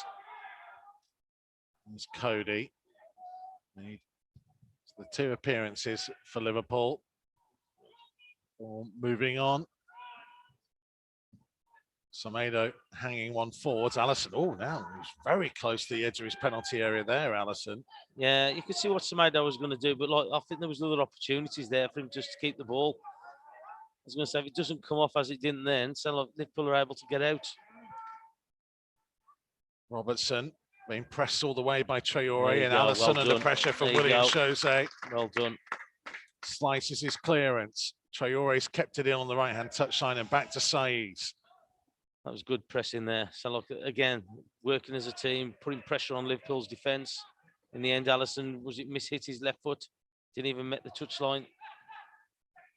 We talk about all the games that Wolves have had to play, and I know a number of other teams have had to do it, and obviously Liverpool have played plenty of games this season already. This is match day 42 for them, whereas it's 33 for Wolves. But when you consider what Wolves had to go through in the last campaign, the fact that they had 8 or 9 days between these fixtures of Villa away and this game at home to Liverpool, and then got a little bit more of a break now with the internationals. Was it 59 games did they play, was it? Yeah. Yeah, that's a lot. A remarkable season in more ways than one last campaign. Yeah. 383 days and 59 games. Last campaign, and when you take into account the Premier League Asia Trophy on top of that. Yeah. Effectively, we're back in pre-season training at the beginning of June, and they didn't finish until mid-April. No. And then they had 2 weeks off, and then they were back in. It's a mental issue as well, though, isn't it? I know people say, oh, well, the footballers keep him fit. It's that mental attitude as well, isn't it? The tiredness from that as well. But not going to take it away. It was a good year for them. Did really well. Here's Fabinho. It's Thiago who finds Kabak. Just being held up a touch on halfway. Trying to switch it. Finds Diogo Jota. He's got Alexander-Arnold to his right. Salah through the middle. Finds Alexander-Arnold. Back to Phillips. Is part 2 of our double game day on Wolves TV. The under-23s were held by Sunderland to a goalless draw at Kidderminster this afternoon. You've been a busy man today, then, haven't you? I have, yeah. We have been busy. I've actually done a day's work for a change. I even asked you if you'd opened up the ground today. You was here that early. Did Yanni look after you? Did he look after you? No. No. I was going to say, he's shaking his head. There's Johnny trying to clear it forwards. William Jose did really well to hold off a couple of challenges there. Neto couldn't quite get onto the end of the pass. Bolly, good strength to hold off Jota. And Neves again working it nicely out to Semedo. Just trying to get Robertson a little bit isolated. Fabinho got across. This time Neves, having given him praise for his last couple of passes with his right foot, that slices one with his left. Well, there's a rarity, isn't it? It's a lot for him to be so off with his passing. We don't see it very many times.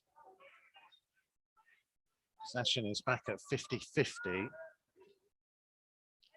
Yeah, I just think that we've got to try and get those front lads involved. We did that earlier on.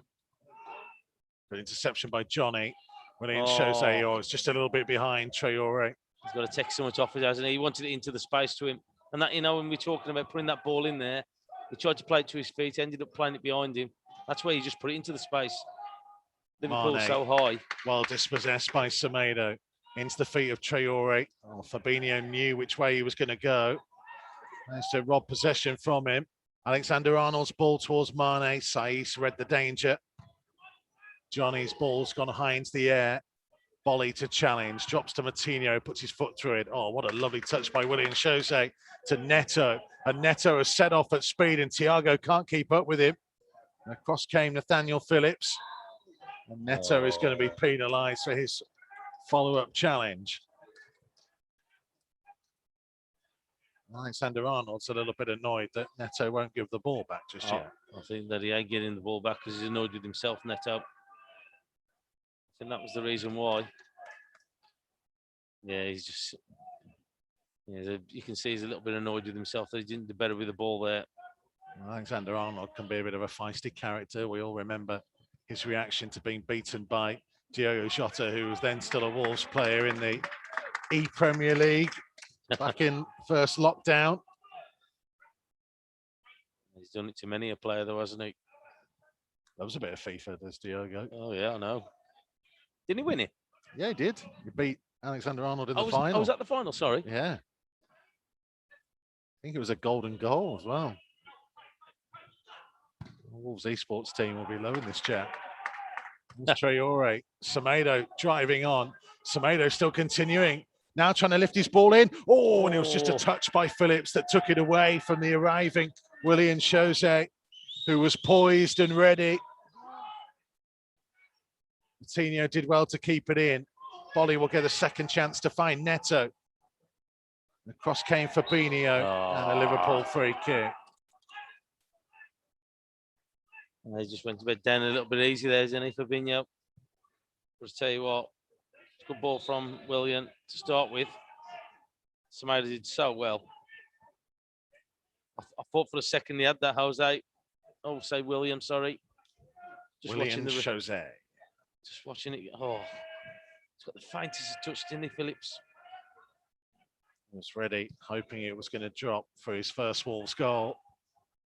Saiss's header infield. Coady for Neves. Support from Semedo. Semedo again just knocking it long, and across came Phillips. The intention was for Traore to chase. Yeah, it's just started curling in a little bit, made it favourable for the Liverpool player, didn't it? But that's the ball you want, the one down the side. Oh, well done, Saiss. Saiss has continued on as well here, and Traore tried to flick it in field or get a second chance to find William Jose. And that's a good ball. And the flag has stayed down for the meantime against Pedro Neto. Yeah, and now it goes up against him. Yeah, he was. He looked offside. Neto was maybe trying to play the odds and suggest whether they would put the flag up or not, or wait to see what would happen. And if they went through enough phases, it might not have been an issue. Well, the assistant referee put his flag up anyway. The referee's just played on, hasn't he? Give Liverpool the advantage. Alexander-Arnold infield to Salah. Alexander-Arnold continued his run, but Johnny intercepts with his head. Bolly will hook it towards halfway. William Jose backing into Phillips and flicking the ball on. Traore was just a little bit on his heels. Coady there ahead of Mane. Neves bringing it down. Almost gave it to Jota. Now here's Pedro Neto. It's effectively Traore through the middle and William Jose on the left, Neto on the right at the moment. Well, they're just switching around, aren't they? So, like, depending on where they end up with when the ball's played, and that seems to be the place where they're staying. We've got Neto out on the right, as you touched on, William out left, and Traore straight down the middle. So he was talking about Traore earlier and Nuno's comments about him in his pre-match press conference. Very much a feeling that if Traore begins to believe in himself as much as We all believe in him. I believe he has the ability then. Could certainly become unique, to use the words of Nuno, special talent. I just think that there was times last year when he was unplayable, wasn't he? So like, teams just couldn't handle him. And that's what we want back. So there's no doubt about it. He's got the potential and the ability. Just need him to get that confidence again in his play. There's Johnny for Willian Jose. A loose one back in field. Both Neves and Moutinho, I think, left it for each other.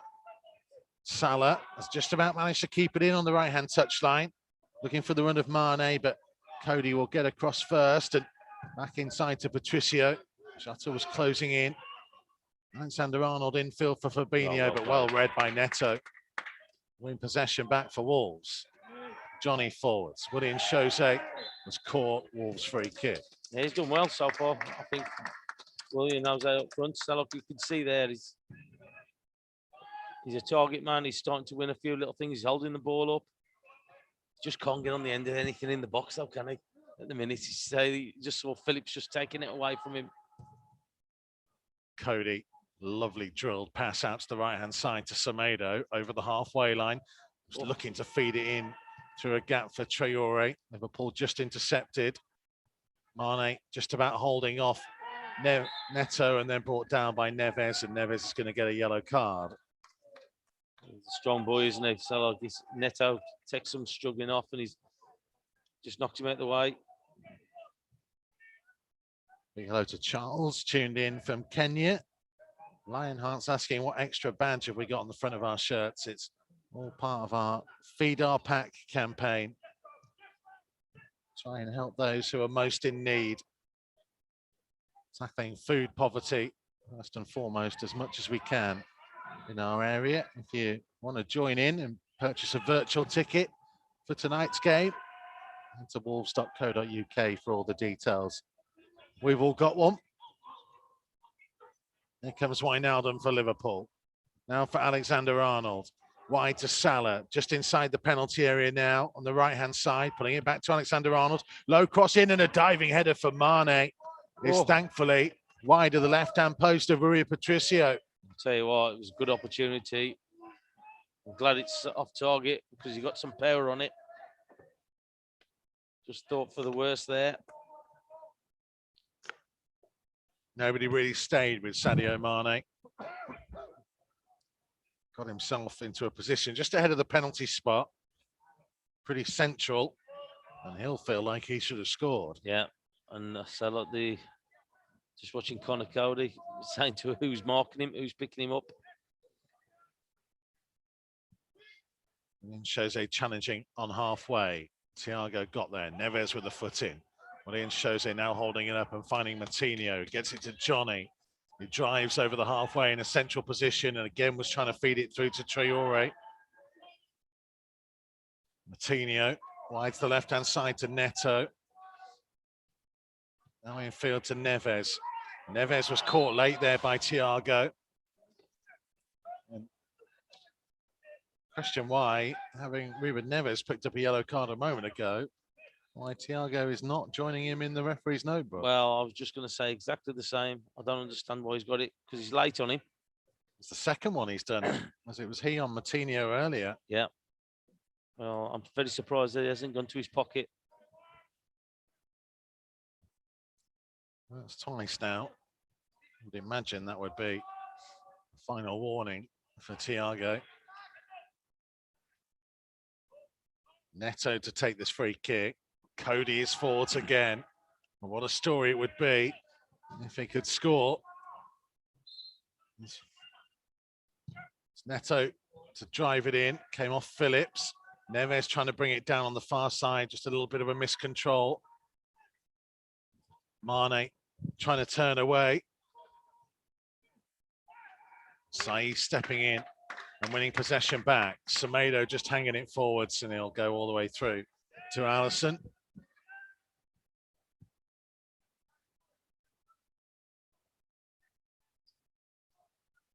Wolves 0, Liverpool 0.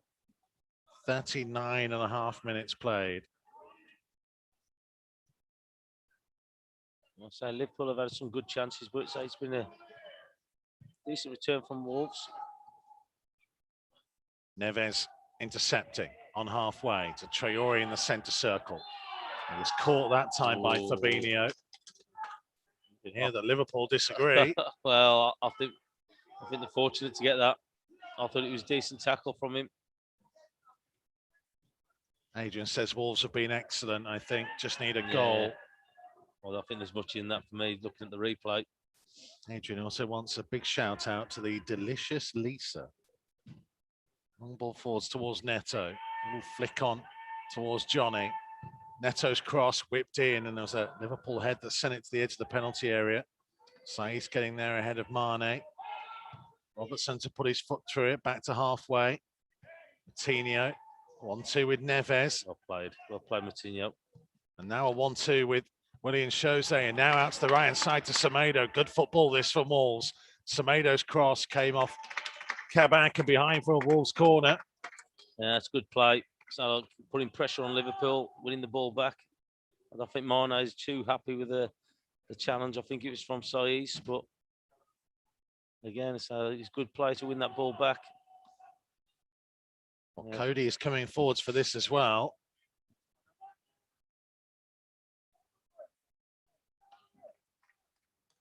Good delivery. So I've got some with Bolly coming back into the side. It's Martinho with the corner, right-footed from the right-hand side. Bolly and Coady making their runs. It was Bolly and Coady who nearly got on the end of it, and Alisson's just decided to punch. Neto back into the danger zone. Willian Jose nearly dropped to him. Neto again trying to head it forwards, and Alexander-Arnold just hoofing it clear for Liverpool. Oh, brilliant play. Well played, Johnny. Johnny evaded Salah, and now Neto trying to lift it on towards Adama Traore, controls on the chest, and then looked to be caught in a very dangerous area. Well, and that is Thiago again. That's 3. Yeah, it's got to be. There you go. Thiago gets a yellow card.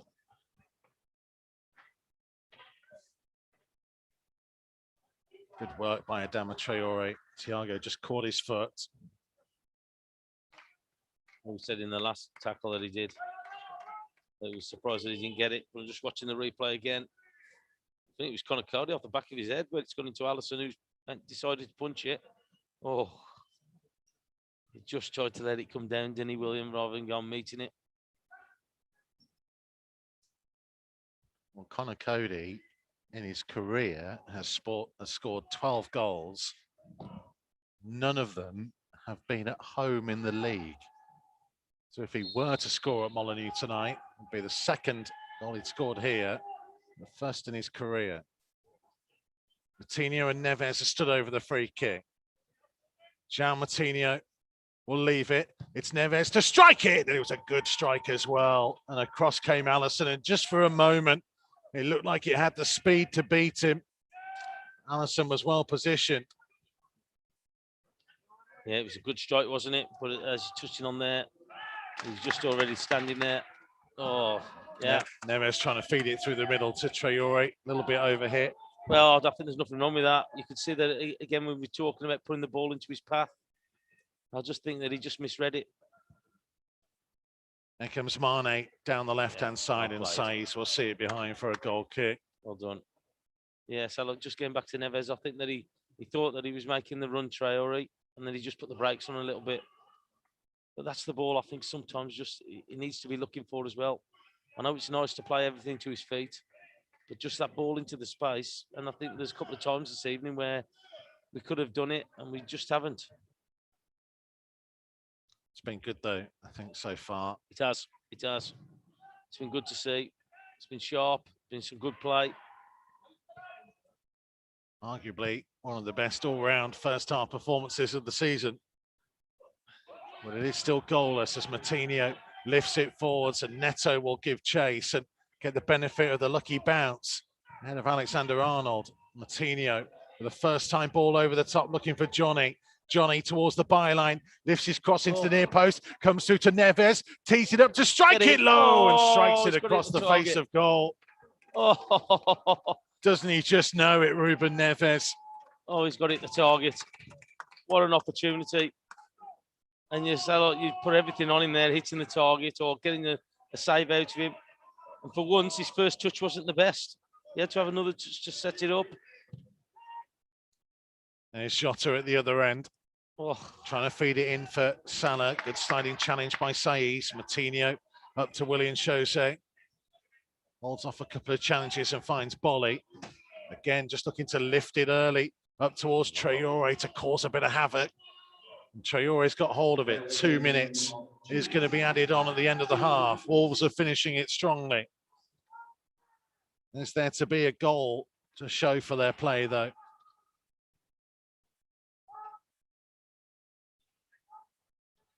Talk about the reasons why Wolves haven't scored as many goals this season. It's because of moments like that Ruben Neves effort where we know he has the quality to find the bottom corner. And didn't do so. No, but it's very unlike him. He's had to have another touch because he just hasn't, his first touch has just let him down. He hasn't got air of his feet. I think if he gets that first touch right, I think he's definitely hitting the target. But he's had to have another little one just to set it up. And by that time, Liverpool are closing him down. Right, Semedo will take a throw here for Wolves. With about a minute to go, the time to be added on. 0-0. And what's been a pulsating first half here. Yeah, he's done okay down that right-hand side, Semedo, isn't he? I think that he's done pretty well. Traore, Neto. Mane to Salah. Back infield to Mane, onto Jota in the penalty area, striking it low and striking it in. And it's Diogo Jota, who else, that comes back to haunt his former club. Slick little move from Liverpool, worked it into the penalty area. And so often we saw him score in front of a South Bank that would be full of adulation. Not this time. It's Wolves 0, Liverpool 1. Jota's goal gives Liverpool the lead right on half-time. Yeah, I don't think Patricio will be too happy with that. Just watching the replay. It's gone underneath him, I think. Yeah, just got beat on his near post, hasn't he? Struck it low, struck it hard, and found the bottom corner. Oh, that's a shame, considering that Wolves just had some good play. Yeah, just conceding just before half time. Well, it is the 19th time of the season that Wolves have conceded first in the Premier League, and they will trudge off here at half time, not quite believing that they are behind, because all in all, barring that final 30 seconds, it was a very good first half performance. Yeah, it was. So just got caught there with the second ball in that midfield area and just got caught 3 against 2. Where Salah's just come inside and Mane's just played it out to Jota. Yeah, I think they'll be disappointed with the way that's gone because they've had some good opportunities. You just saw the one from Neves there. So, like, there's a couple of things that could have failed for Willian as well. But, yeah, I just think they'll be disappointed to be going in 1-0 down, considering how much better it's been in that first half, how much sharper it's been. Well, they might have had a penalty in the opening couple of moments. Alisson on Semedo had some decent opportunities too. They haven't found a way past the Liverpool goalkeeper. And the curse of the former player came to fruition right at the end of the half. Diogo Jota's strike is the difference between the two teams. We'll take a short break. And then we'll get more from Tomo, and we'll hear from Sam Ricketts and Ikeme as well on Wolves TV's Matchday Live Extra.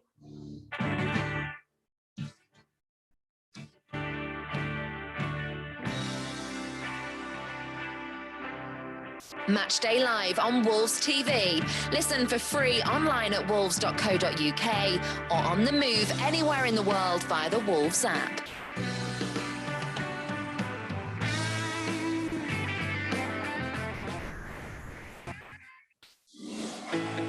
Join the pack. Become a 2021 member online today. Whether you're a dribbler joining for the first time or an international fan supporting from afar. Being a Wolves member gets you an exclusive joining gift, £10 Megastore voucher and exclusive offers from Wolves and our partners. For more information and to join, visit membership.wolves.co.uk. Wolves Lottery is committed to helping Wolverhampton and the local community improve, whilst giving fans the chance to win some fantastic money can't buy prizes, excellent Wolves experiences, as well as £1,800 given away every week. For more information and to sign up online, visit wolves.co.uk/Wolves-Lottery. We can't welcome you to the Wolves megastore at the moment, but our online store is available 24/7. Visit shop.wolves.co.uk for huge savings on replica kits, training wear and exclusive Wolves clothing ranges. Wolves TV, the home of live uninterrupted radio commentary of every single Wolves game. Jimenez! Oh, you beauty! But that's not all. Wolves TV also brings you extended and alternative match highlights, interviews with the team, behind-the-scenes features and training coverage, plus see every goal Wolves score from every angle. The volley over the goal! That is simply stunning! So check out Wolves TV online at wolves.co.uk or on the move via the Wolves app.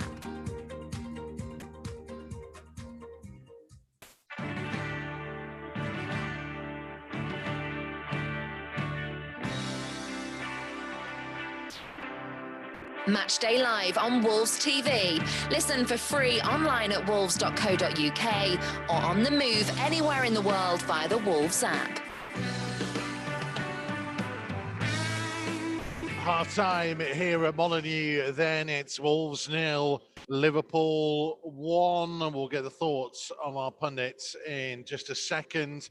The way the stats worked out, Wolves just about edging possession, 52-48. 4 efforts on goal to Liverpool's 5, but 2 on target for Wolves, and only the 1 on target for Liverpool. Wolves having 2 corners to Liverpool's 1. And in terms of the pass success, Wolves more accurate than Liverpool, 81% pass success rate to Liverpool's 77. They've had a bit of more success in terms of dribbles as well, but not quite as many as Liverpool have had, which all begs the question, Carl Ikeme, how are they losing this game? Knew this was coming to me. Yeah, do you know, Rue's going to be disappointed with the goal, obviously. I think he should have done better. And yeah, I think that's just the difference, really. I think Wolves have played pretty well this half. Looked dangerous at times as well. Obviously, Liverpool have had a few chances in around the box. Mane's header, and Mane went through one-on-one with Rui when he done really well. But I think he was disappointed at the goal. I think he might have been anticipating Jota going for the other corner and maybe just put a bit too much weight on his left leg, which has made him not able to get back down to his right. So yeah, disappointing end to the half. But at saying that I think that Wolves will have chances in this game and still very much in it. Sam, what did you make of it? I think it's the best I've seen Wolves play for a number of weeks now. We move the ball, the best I've seen it, the speed of it, the switching of play, been very, very good, creating chances. And ultimately, the reason going in 1-0 down is that Liverpool have taken one of their chances. They've had a few others, like Keems has just said, but Wolves have had arguably the better chances right from the start of the game and just haven't taken one. That's basically what football at this level comes down to. You've got to win your both boxes, defensively and attacking wise. And at the minute, Wolves aren't converting in that final third like the rest of their play certainly deserves to. Let's go back right to the start of the half and that challenge by Alisson on Nelson Semedo. Tomo in commentary thought it maybe could have been a penalty. What was the view from home? Penalty for you, Carl Ikeme, or are you siding with the goalkeeper? Oh, this is a tricky one. Keepers Union or Wolves TV? No, it's Wolves all day long. You know, goalkeepers union. I didn't even want to say anything about the goal about Rui, but I knew it was coming my way, so I had to answer as honest as possible. But is it a blatant penalty? No. Have you seen them given? Yeah. Possibly, yes. So it's just the sort of world we live in, the footballing world we live in at the minute, where these things are given. Would it have been a bit soft? Would be happy if it was given against the Wolves? Probably not. But have they been given? So I'm not gonna say it is or it isn't. I think it falls into. You don't get them in the first 5 minutes of a game, do you? You never get them in the first 5 minutes. But then here's a question for you then. If that was outside of the box and somebody's running to somebody else, would it be a free kick? Probably. Yeah. Well, I don't understand why it's not a penalty. Yeah. So it's. I can't say it's a blatant. It's an outcry, but I think you have seen them given. So and maybe we could do with. We've probably had a few gone against us as well. Do you know what I mean? So I think that's why we feel a little bit more aggrieved and we don't get them sort of decisions. But yeah, I think my instinct was watching it and you think, oh, where's Alisson's coming here? And you should think, oh well, you're expecting. You wouldn't be surprised if the whistle went. Yes. He's gone straight into the player. He's nowhere near He's dropped the ball. He's nowhere near the ball. So he's gone straight into the player, and as I said, if anywhere over any else on the pitch, apart from the penalty area, it's a goal. I think if he gives it, it won't get overturned by VAR. I think that's what I'm trying to say. Well, I just got a message through saying that Jamie Carragher on the TV coverage is even saying it's a penalty for him. Carragher saying definite pen is the message I just got. So if even he's saying it, then maybe. One big opportunity, Sam. Nelson Semedo, who Tomo again mentioned in commentary, having a pretty decent game, laid into the penalty area, back onto his left foot, and he kind of goes near post. I wonder whether it was a more wise option to try and bend it far post. It was one of those, and Keems will know better than that what keepers are expecting, but I was just expecting the net to ripple. In that situation, they've done ever so well. The speed of the play with Traore, with Neto, with Semedo joining in has caused huge problems. And when he chopped back inside, as a defender, I always thought at a young age, never let them cut back inside because it opens up the whole goal for him to shoot at then. And when he does that, Keems, I don't know, are you trying to read him or are you trying to... I think probably it's a similar situation to the Jota goal in some aspects. I think that's where you just sort of stand and judge.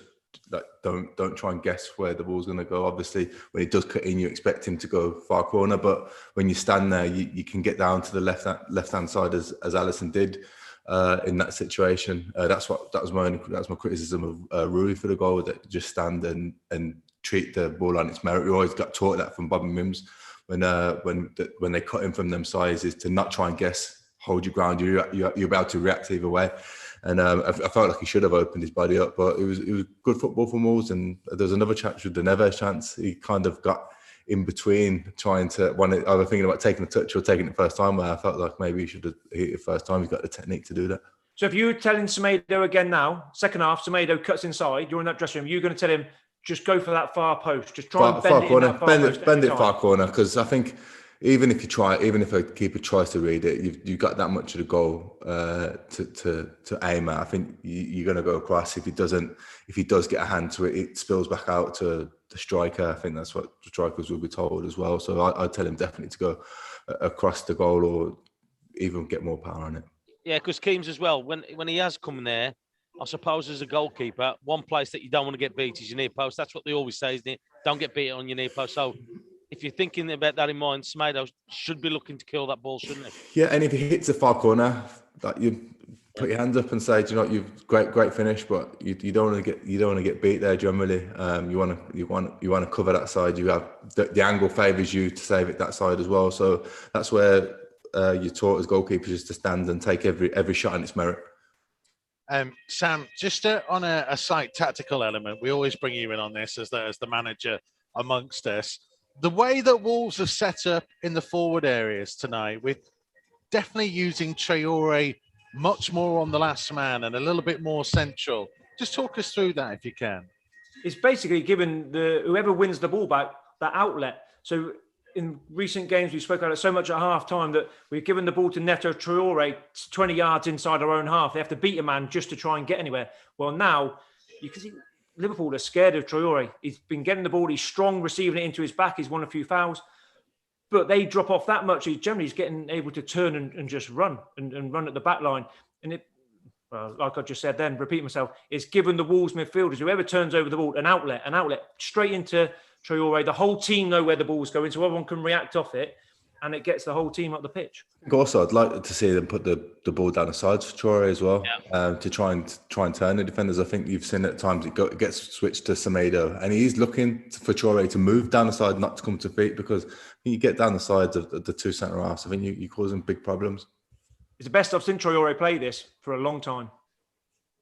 It's the physicality, isn't it? And Tomo, we mentioned that one where he beat 4 people and then decided to lay it off to Willian Jose, where you kind of thinking Willian Jose had clearly stopped and kind of thought, well, you go for it. Yeah, well, he has. And as well as William thinking it, we all thought he was just going to carry on and just get at them, because he took 4 out of play. So he'd come across to this left-hand side. All he needs to do is put the brakes on a little bit and then turn and get at the ball, because they had dropped off him. But that's what I want him to see. So drive into that box, make them commit that challenge, because you never know. So if they don't get the ball, so look, you never know what's going to happen with it. But that's the last thing I would like to see. I'd like to see him in that top third, just taking more of a risk in going in at players, being a bit more direct. I know he is, but it's an opportunity tonight, because they look weak down that middle. So like Robertson's scared stiff of him down that left-hand side, because usually he's a massive threat going forward. And he's reluctant to go forward for me. I think that he's a bit apprehensive about where Traore is, because if he does leave him, he's got nowhere to go. He's not going to catch him. So I think that it's an opportunity there. And another thing as well, I think Semedo's done it a couple of times where Doughty used to do it, where he's run inside to try and open up the space for Traore as well. And I think that's where we haven't really got the ball out to him, but I think there's opportunities there. Okay, teams are back out. Ikeme and Sam Ricketts, thank you very much indeed. More from the boys at full time. More from Tomo in just 1 second, and hopefully more from the boys in Old Gold as they try and find a way back in the second half here at Molineux. Don't go anywhere.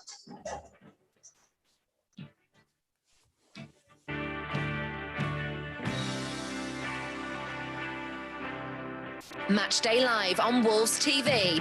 Listen for free online at wolves.co.uk or on the move anywhere in the world via the Wolves app.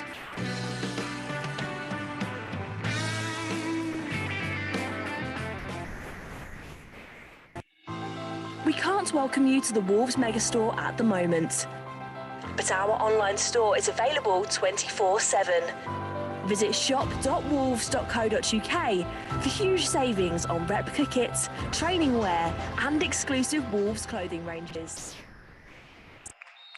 So back underway for the second half here at Molineux. Wolves trailing by 1-0. And rather predictably, it came from the boot of Diogo Jota. Hopefully, Wolves can get themselves back into this match. I heard from the boys, and I think Tomo agrees, that a pretty decent first half performance, barring that final 30 seconds as Salah plays it in and Patricio is out sharply to this one.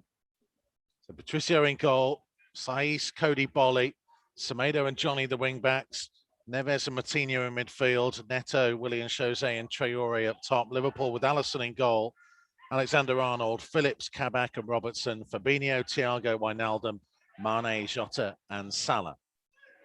And here is Willian Jose, now for Neto. And if he could have just got a proper connection on it, it would have set Traore away, but Traore's done well to track back and win possession again. In the end, he was crowded out by 3 Liverpool players. Jota's pass, Bolly going in strongly on Thiago. Oh, that's... And referee Craig What Pawson is wrong with took that? an age to make that decision, you know. There is nothing wrong with that. And you can see all the Wolves players with the referee. I was going to say, I've just seen a tackle come in there. Nothing wrong with it. Nothing wrong with it. His boot's not high. His studs are down. He's won and the he ball. wins the ball. Dying art tackling, by the way, by the look of that then. Well, there comes Thiago on the charge on the right. It's going to go out of play for a Wolves throw. And again, you know what gets to fans, Tomo, and I know it gets to you as well, is the inconsistency of elements. So the referee can look at that and say, do you know what, that's a foul. And then not even go back and look at the challenge on Semedo in the opening couple of minutes. Yeah. Well, I'm just seeing here as well, the referee, the close with the referee, and he's saying that he's gone over the top on him. And we've just seen the replay, and clearly he hasn't. But that's what the referee's trying to tell the Wolves players, that he's gone over the top. Saying, told Jamie Carragher on the Sky coverage, says 100% penalty. Couldn't believe it wasn't given. Former Premier League ref Mark Halsey saying a similar thing. And Semedo. Traore trying to lift a cross in, blocked by Wijnaldum. And Traore will settle for a corner. Well, for Carragher to say that it's a penalty, it tells you everything, doesn't it? And I thought when I saw it, I said, look, at the end of the day, he's gone straight into it. There's no intention of going for the ball because I don't think he's sure where it is. Wolves just don't seem to get those lucky breaks at times. I wondered if it was up the other end, if they got it.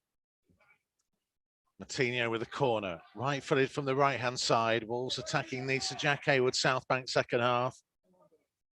Martinho ready to whip the ball in towards the near post. It was Bolly who got a flick on. Mane heading the ball clear. Neto there ahead of Alexander-Arnold and trying to use exceptional speed to whip a cross back in. Bolly back into the danger zone. Willian Jose challenged. There's a Liverpool head on it. Bolly back to Martinho. We'll try and tee it up for Saiss, and Saiss has got the better of Jota and left-footed cross whip. It's Coady's header, and it's across the top of the crossbar. Chance. What a chance. Got a free header.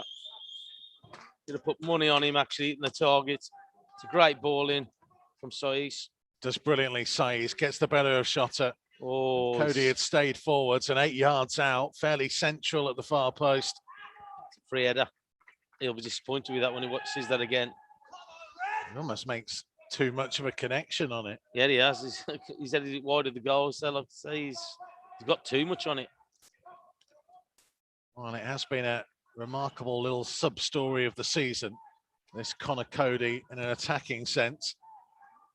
Having not scored for 1,046 days, he got one at Man City, he could have had two at Villa, and he could have had one here tonight as well. He's just a magnet in the box, isn't he? Just keeps attracting it. Oh, I was jokingly saying at Villa that we might just stick him up front. Now I'm not so sure it's a joke anymore. Yeah, I don't think he'd be happy with his finish, though. There's Coady, lifting it wide for Johnny. His passing has been superb so far tonight, Coady as well. Johnny challenging. Neves couldn't quite intercept. Ball comes to Mane, just out of the centre circle in the Wolves half. We'll look to play it wide left to Robertson. Mane again on the turn, away from Neves. Lifting it out to the right-hand side to Salah. Salah's had a go from distance and there was some distance over the crossbar. Yeah, but again, it's been a bright start. Second half, so Wolves taking the game to them again. Couple of chances. Gina says, where are we tonight? Liverpool are on a bad run and are we intimidated by them? We don't score enough goals. Come on, boys. Well, I think that's always going to been our problem, hasn't it? We've not been massive goal scorers. Yeah, scoring goals, certainly. I don't think Wolves have been intimidated. No, I think Liverpool tonight. I think they've played well against them. There's Traore trying to go on the outside against Wijnaldum and Robertson and still running and delivered a good cross in that Alisson just had to punch to the edge of the penalty area. Neto for Martinho. Lovely first time ball, but Alexander-Arnold just there ahead of Johnny. Who knows, frustration is growing down in front of us. The arms were waving out. He knows that his team have got into some good areas. And they've got to take them, haven't they? They've got to take the opportunities. You saw what happened. We've had some good chances in that first half. Will Liverpool create a chance and end up taking it? And that's the difference between this Premier League, that you can't afford to keep missing chances. Because they've definitely took the game to Liverpool. 51.5 minutes played at Molineux. Wolves 0, Liverpool 1. Semedo with a miscontrol presents the ball straight back to Jota, who rather ran into Saiz, but Saiz is going to get a yellow card. That's come. Semedo needs to better there. He's just got his feet all jumbled up, hasn't he? And then you thought that he's won the ball, he's going to turn, he's going to run with it. Yeah, it's just watching it again. No doubt that happened in training quite a few times over the last couple of years. He wasn't getting out of the way, was he? Robertson will take the free kick.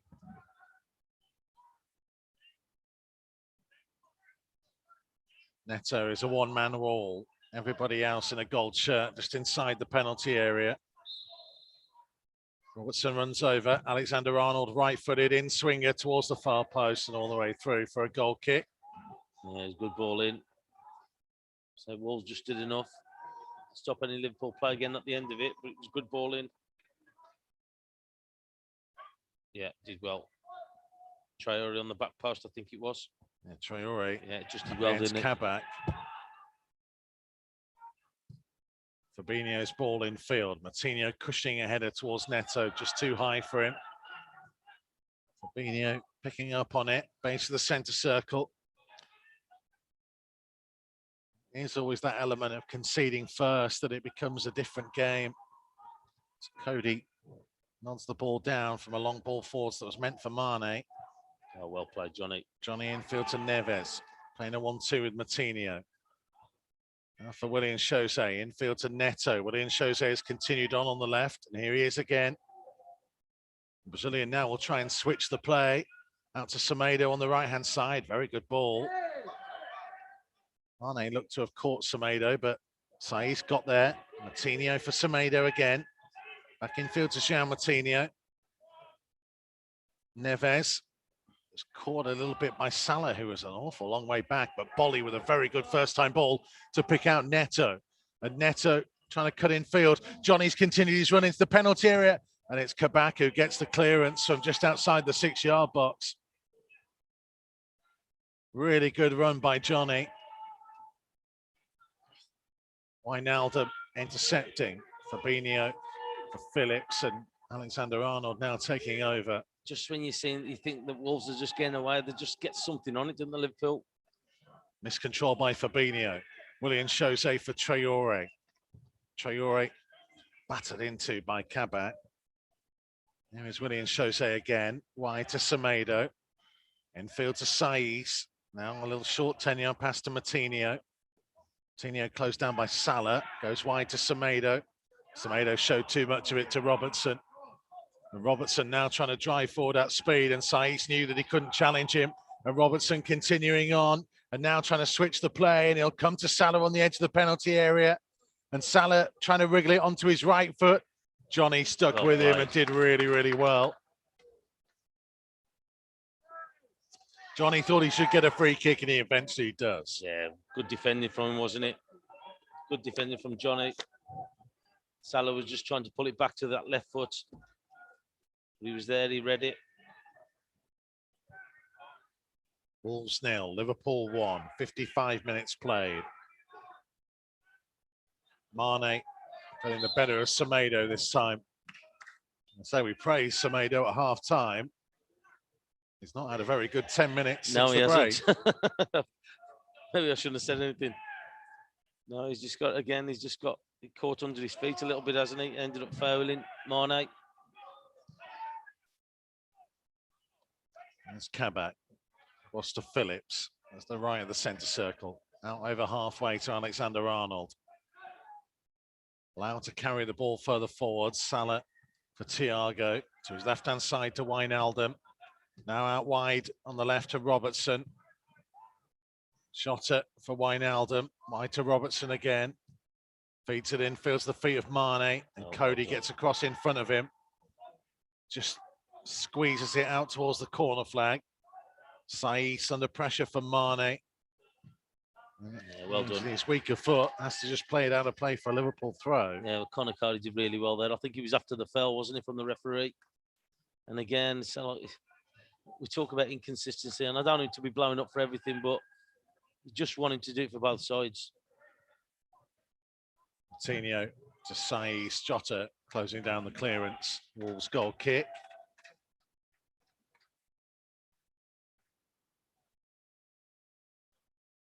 Well, Wolves have been in this position plenty of times before. They have to try and find a way out of it. I mean, Man United have won more points from losing positions this season. They won't get very far with passes like that from Neves. Gives possession away on halfway. No, we've done it a few times in this second half. We still look bright, but so we've done it a few too many times in this second half, and it's just allowed Liverpool to get a little bit of momentum. Well, it shows it's done really well, though, and Neves trying to set Neto away. Much better from Neves this time with the outside of his right boot. Just span away from Pedro Neto. Robertson forced to Mane on halfway. Oh, Semedo challenging and a free kick given. Well, just looking at that, Mane had nowhere to go, and he's just dived to the floor there. Talked about it before, haven't we? The ever increasing creeping into the game of buying free kicks on the halfway line that would never be given in any other part of the field. No. Well, contact was minimal there, wasn't it? I just want referees to take note of, you know, the game situation, really. Yeah, but also know when people are diving. But this is the point I'm making, that he's on halfway, he's facing his own goal, he's under pressure. Quite clearly, he's going to want a free kick to get him up the field. Yeah. And listen, Wolves are not, completely innocent on this type of thing. We have seen it. But I just like it as a whole. These referees just don't get conned by people just diving. You can tell whether or not they're diving or not. Bolly in with a challenge. Martinho finding Neves. Back to Coady just inside his penalty area. Jota tried to steal it from him and then took his old captain down. Hand pat between the two as Martinho carries it forwards. Well, look, you know what you're getting from Jota. So wholehearted challenge, isn't it? Semedo down the line first time. Traore just tried to flick it over Robertson, and Robertson held him off and finds a pass infield to Jota. Forwards early towards Mane, who missed controls. Yeah, we just can't get Traore away down this right-hand side for Wolves at the minute, can we? They're gathering round him pretty quick. But again, they've got to try and get a little bit of momentum in the game. Wolves haven't been as sharp as they were in that first half. Good play though between Williams, Jose and Neto now trying to lay it on towards Traore, and Robertson got a cross in front of him and draws the free kick. Well, there's that ball again where he's got to be setting off for me. I think that he still wants it to his feet there. Just go. And that's what allowed Robertson just to get in between him. Is it also maybe a slight delay in playing the pass as well from Pedro Neto? But as a player, I think when players run are the ones that make your mind up for as a player on the ball. Runners off the ball, decide whether or not you're going to pass it and when you're going to pass it. And that's what you've got to have. If he just goes, you're going to make the mind up with the player with the ball. Alisson to launch the ball downfield in the direction of Mane. Saiz won it in the air. Robertson played it off Martinho, but it's given us a Wolves throw. I think he can. Wijnaldum last. I think it hit Martinho and then hit Wijnaldum.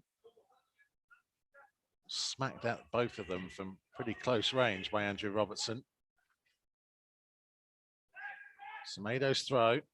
Traore couldn't hold it. Martinho then fouling Jota. Well, it's starting to come a little bit a try to this second half as well, isn't it?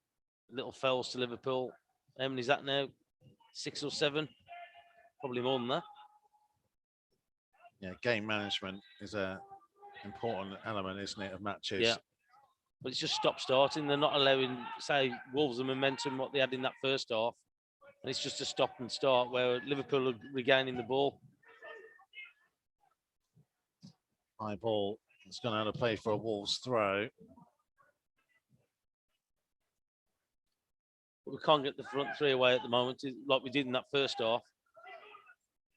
The quality hasn't been as good as it was in the first half up to them. Liverpool have got something to defend, though. Fabinho intercepted by Matinho. William shows they did really well to poke it to Neto, and he'll continue on the charge here. He tried to feed it into the path of Traore and overcooked it. But again, he just needs to go. He's waiting for the ball to be played to him. Traore, you mean? Yeah. William shows he did really well, you know. He did really well. And I say, look, you can see what he's trying to do. He's just trying to play it into the space for him. Well, Bolly played it back to Patricio in a bit of trouble. And Thiago got there just ahead of Johnny. And Liverpool have ended up getting a free kick in a dangerous area. A little bit wide on their right-hand side, but... Well, I think it's the assistant referee that's give it. Wolves playing themselves into difficulties. Well, he's hit the ball there. He committed himself, Johnny. Yeah. I think that's the element of it. Thiago saw that. James says our final ball has killed us tonight. Got to say, they've got into some great areas, Yeah. and there's been some really good, slick interplay in the build-up. Alexander-Arnold and Robertson stood over the ball, ready to try and whip it in. It's Robertson with the left footer. It's away by William Jose. Thiago heading it back in. Mane bringing it down, and Patricio grabbed it. Offside flag went up anyway. Yeah, it was a good line from them, but again, just need to be careful. Semedo early for Traore to try and carry it forwards on the right-hand side and trying to go on the outside of Kabak towards the byline. Low one in. Allison just punched it towards the edge of the penalty area. Matinho trying to poke it forwards, blocked off by Phillips. That's better from him. Just say knock it and run after it. So look, he did really well there. Johnny delivers it in, headed away by Kabak. Neves heading forwards, again away by Kabak to the halfway line this time. Coady playing it low to his left-hand side to Bolly. 64 minutes played at Molineux. Still Wolves 0, Liverpool 1. Coady to ping a lovely pass out to the feet of Semedo.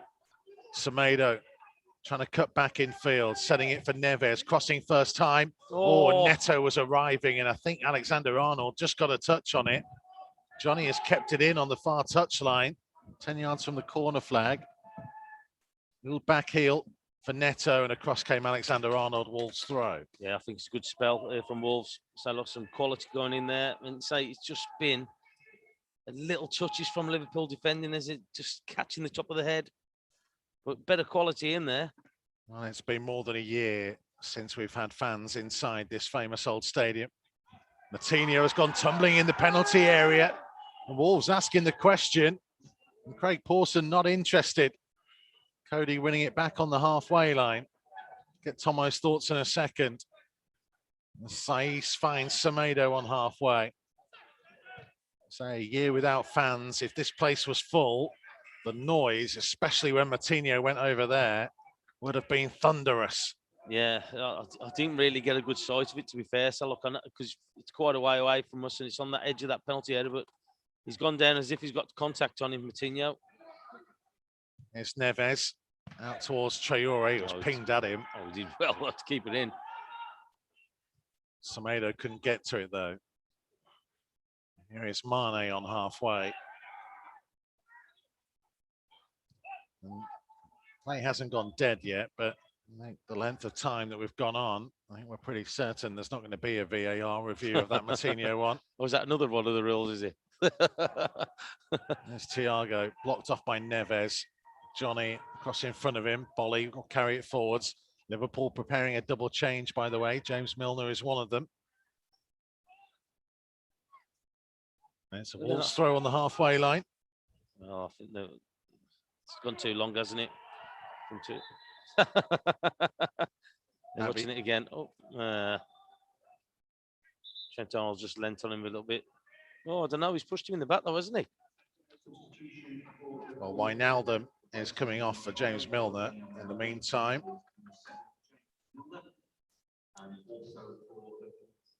Well, look, we're never going to get anything marginal from VAR, are we? tonight, I don't think. So just watching that again, and again, you've seen them given. Well, Andrew Madley is in charge of VAR. He was the man in the middle of the Aston Villa game last weekend. Milner and Keita on for Wijnaldum and Thiago, and that kind of tells you an interesting story of the game, really. 67 minutes played, and Liverpool are switching two of their central midfielders, and yet they're the team in front. Rather suggests that Jurgen Klopp feels that Wolves are getting a little bit too much joy in those central areas. Yeah. Fabio Silva's going to come on soon for Wolves. There's Johnny, back to halfway. Neves, just switch the play out to the right hand side to Semedo. Brings it down under control, midway inside the Liverpool half. Traore back to Saiz, wide again for Traore. Mane is back there with him and showing him inside, and rather ran into Milner. And then Mane playing it off Traore, and out of play for a Liverpool throw. Yeah, they're not daft, are they? So they just box him out, don't they? So they stop Traore getting anywhere near them. And so they're stopping from playing it. But he just needs, for me, I said if they're stopping Traore, he just needs somebody inside just to link up. Can he be available for that pass inside? Wolves 0, Liverpool 1. Saiz and Jota challenging. Martinho back to Bolly. Just had to lift it forwards. Fabinho's header clear only as far as Martinho, just over the halfway line. But Willian Jose teed up for Neto. Wide out to the left-hand side to Johnny. Johnny need to lift his cross to the far post. Semedo trying to keep it alive. Willian Jose heading it back towards Martinho, trying to arrive. Milner got a touch on it, and the assistant referee is flagging that the ball has already gone out of play, I think. Or is offside, is it? I don't know. I think it may well have just gone out as Semedo challenged. We'll see on our replay screens in just a second. Yeah, it might have been out, hasn't it? Just looking at that replay. Well, Fabio Silva coming on. It's a shame if Willian Jose is going off, because I think he's had a good game so far. He's done okay, hasn't he? So like he's been limiting on his chances. Yeah, he's been limiting on his chances, but his link-up play has been good. He's won a few headers. He's linked up. So Fabio Silva on. Willian Jose has gone off behind the goal. I was going to say, it's fine margins. He's got a couple of chances where it's nearly dropped to him and it's just been taken away from him, hasn't it, Willian? So it's a shame. Yeah, I think you're right, though. I think his link-up play has been excellent tonight. It just hasn't fell for him in the box, because we've seen it a couple of times where... Wolves wanting a handball as Fabio Silva lost it. There's Keita. Wide for Salah on the right-hand side. Midway inside the Wolves half. Jota forwards. Keita trying to help it on. Bolly blocking. Liverpool throw.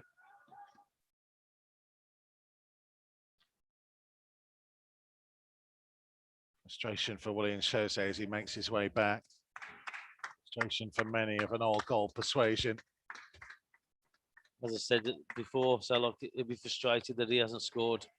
Because say he's working hard, he's putting himself in a position where he can link up with players, but he just isn't dropping for him. It's just not reaching him. Coutinho to the right-hand side for Wolves to Saiz. Deep inside his own half.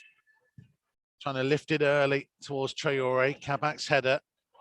Neto challenging for the second ball, and it will be a... It's got to be a Wolves ball. Well, I was going to say... The linesman started to flag for Liverpool, looked at the ref. No. And then the linesman then flagged for Wolves. Wolves took it, and Craig Pawson said, I tell you what, let's go back to the assistant referee's first choice and give it as a Liverpool throw. I don't think even we've got a clue. I think he's come off a Liverpool foot there, though. Yeah. Fabinho lifting it forwards. Coady heading it back over halfway. Fabinho clattered into Semedo, who's left him on the deck. It's Mane trying to clear, blocked by Neves. Phillips then clatters into Neto, and the Wolves bench are fuming here. Semedo is still on the deck down in front of us. Well, he got a smash on the head, didn't he? Johnny clearing it forwards. They'll go all the way through to Alisson. Well, here, I'm going to put another question to you. We've seen some Liverpool free. Is that a Liverpool free kick if it's a challenge like that from a Wolves player? Potentially. Yeah, potentially. I couldn't possibly say, Tomo. That's what you're here for. I was just valuing your opinion. That was all, Michael. I'm supposed to be the one that counteracts your bias. That's how this works. You know, we've been together long enough now. Oh, Martinez's done really well to read the play. Traore up to the edge of the box and striking and stinging the palms of Alisson. Yeah, that's better from him. Just unfortunately went straight at him, didn't it? Because he caught it pretty well. Good job from Martinez there. Time is beginning to tick away. It is. 72.5 minutes played. Jota carrying it forwards for Liverpool again. Wide to Mane. Infield to Milner. And to Phillips inside the centre circle. That's the right-hand side to Alexander-Arnold. Back to Nathaniel Phillips. Fabinho to try and carry it back into the centre circle and across it for Kabak. Now to Jota. He's popping up in those areas that we're used to seeing him in old gold. And this ball to Robertson goes all the way through to Patricio. Yeah, just got to keep believing there, the Wolves team. Got to just keep playing. Because I do think they're going to get opportunities. I think they're going to get chances. 17 minutes left, just under 17 minutes. We're going to see Dendoncker very shortly. Yeah, well, that's going to give you an extra body going forward as well as defending. There's Bolly, and tracked by Salah. Found the feet of Martinez. Under pressure from Milner, got it to Saiz, up early towards Traore. Oh, just a little bit of a lucky touch that allowed Kabak to find a teammate, but Fabinho's clearance picked up by Coady. Switches it wide left to Johnny. Infield to Neves. Fabio Silva back to Neves. Switching across for Saiz. First time over halfway for Neto. Infield to Martinez. Leaves it for Neto to carry it. Just a couple of yards inside the Liverpool half. High across the centre circle for Bolly. Johnny is out on the touchline. It'll go infield to Neves though. Plays it low across the centre circle for Martinez. Out towards the feet of Traore. Better space for Traore. Two defenders now closing in on him. Pull back to Martinez. Let it run through to Saiz, who crosses right-footed. And it was Alexander-Arnold who got there just ahead of the waiting Fabio Silva. Oh, what a great ball in.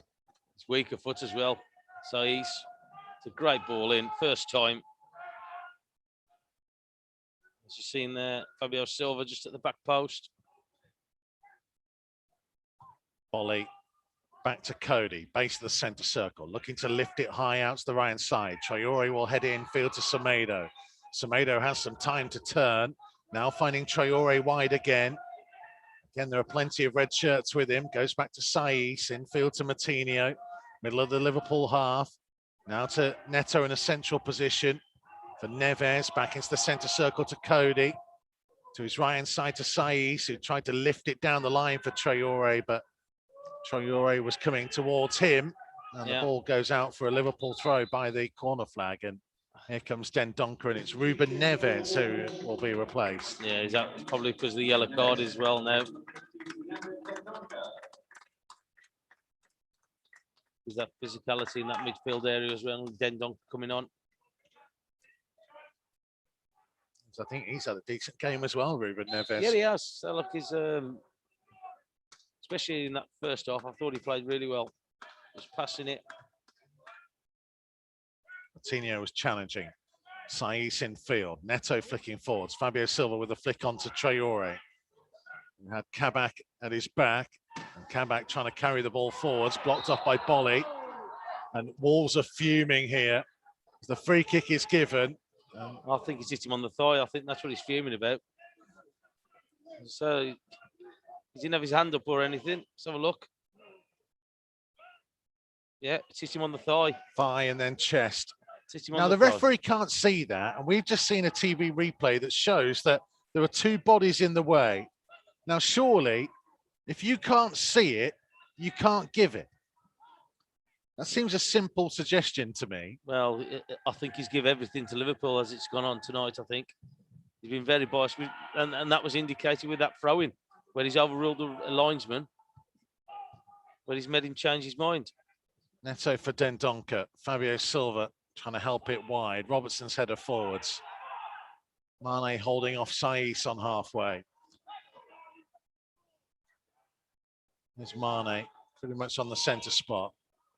Turning and finding Milner to his left. 13 minutes left to play at Molineux. Milner to the feet of Jota. Martinho winning it, but it's going to go out of play for a Liverpool throw. Again, you know, you don't like to look towards big team bias, but we can quite clearly see on the replay there is no way Craig Pawson saw whether that hit Bolly's hand or not, and he just instinctively gave them the free kick anyway. Well, you just took the words out of my mouth. So, look, I think some of the decisions tonight, what I've seen, have favoured Liverpool. I know you're saying that you don't want to think like that, but by looking at it, there definitely has. The couple of penalty decisions that we've had been thrown out, and little decisions like that, the throw in. Bolly getting a free kick down by his own left-hand corner flag. Salah too keen. Coady trying to clear. Wolves taking a few more risks as perhaps they need to do. Semedo. Oh, he's given the ball away to Milner. And here comes Mane up to the edge of the penalty area. It's Mane to curl it straight into the arms of the waiting Patricio. Yeah, I know they want to get on with things, Wolves, but they still need to be careful that they don't give a ball away and they get punished for it. I know they want to rush things on. I know they want to try and get the upper hand on Liverpool, but they need to be careful. Ball has found its way to Neto. Traore is central this time. Neto cutting in from the right. A short pass to Martinho. Wide to Semedo. Semedo, left-footed cross. Fabio Silva's header straight at Alisson. Yeah, decent ball in. Just couldn't get really any power onto it, could he, Silva? It's just a shame. Bad delivery in. No, from it wasn't. Semedo. No, it was a good delivery from him on his left side. There's Keita. Jota. On again to Naby Keita. And now Salah carrying it forwards. And Salah into the penalty area on his right foot, striking low. And Patricio with a very good save. Mane, left-hand side of the penalty area, trying to pull it back to the edge of the box. And Dendoncker reading the play, winning possession back. And Martinho should clear, but he's hit it straight to Robertson. And Mane, Mane swung an arm on Martinho, and they play on here with Mane. And Martinho is down, and Mane into the penalty area for Salah. Teed up for Jota on his right foot, shooting low, and Patricio behind the ball this time. And we will stop play as Craig Pawson goes to check on Jean Martinho. Well, I'll tell you what, I want to see that Salah one again, because I thought he was offside when it went through to Salah. But yeah, he's gone down, Martinho, with Mane. Arm in the face by Mane on Martinho. I don't think he particularly swung at him with menace. I think he's just shielding the ball, isn't he? So he just puts his arm out and catches the face of Jean Martinho. Seen those kind of free kicks given plenty of times, and I'm sure Tomo's about to say if that was the other way round. Not saying nothing anymore. Keep him quiet. Oxlade-Chamberlain is coming on for Liverpool, and it's Diogo Jota who is going off. And this would be the stage where there to be a full Molineux. That would surely be a rousing reception for a man who served this football club so well. Yeah, I agree. Yeah, he would get plaudits, wasn't he?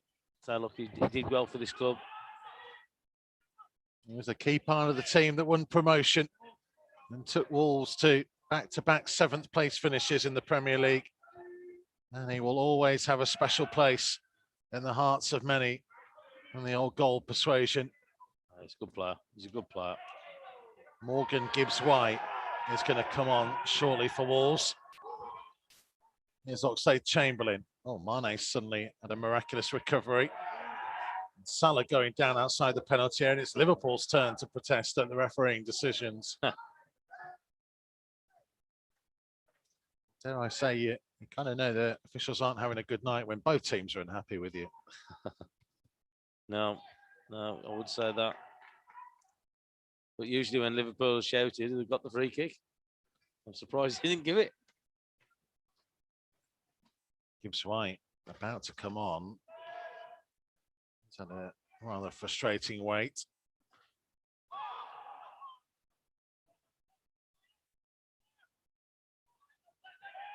His last start, of course, came in the game against Southampton in the FA Cup. His last Premier League appearance was as a sub, a late sub against Leicester in the game just before it. Here come Liverpool down their right-hand side, though, through Salah. Infield to Keita. Blocked off by Bolly. He's been good tonight on his return to the team. He has. He's been solid, hasn't he? Coutinho challenged and won the free kick. Coady wanted to get on with things. Traore wasn't quite in place for a long ball, and I think Wolves want to make the sub anyway, although Pedro Silva wasn't quite ready with the board. So on we go with Semedo. Just looking at there, Semedo, Traore's making that run that we're talking about. Now he's offside. Yeah, but he's made that run we were talking about. Just put it in there. I don't understand why he just looks at it and changes his mind, then passes it back. Well, it's Semedo who comes off. So Traore will go to wing back, and Neto will go up front, and Gibbs White will play in kind of a number 10 role behind Fabio Silva and Neto.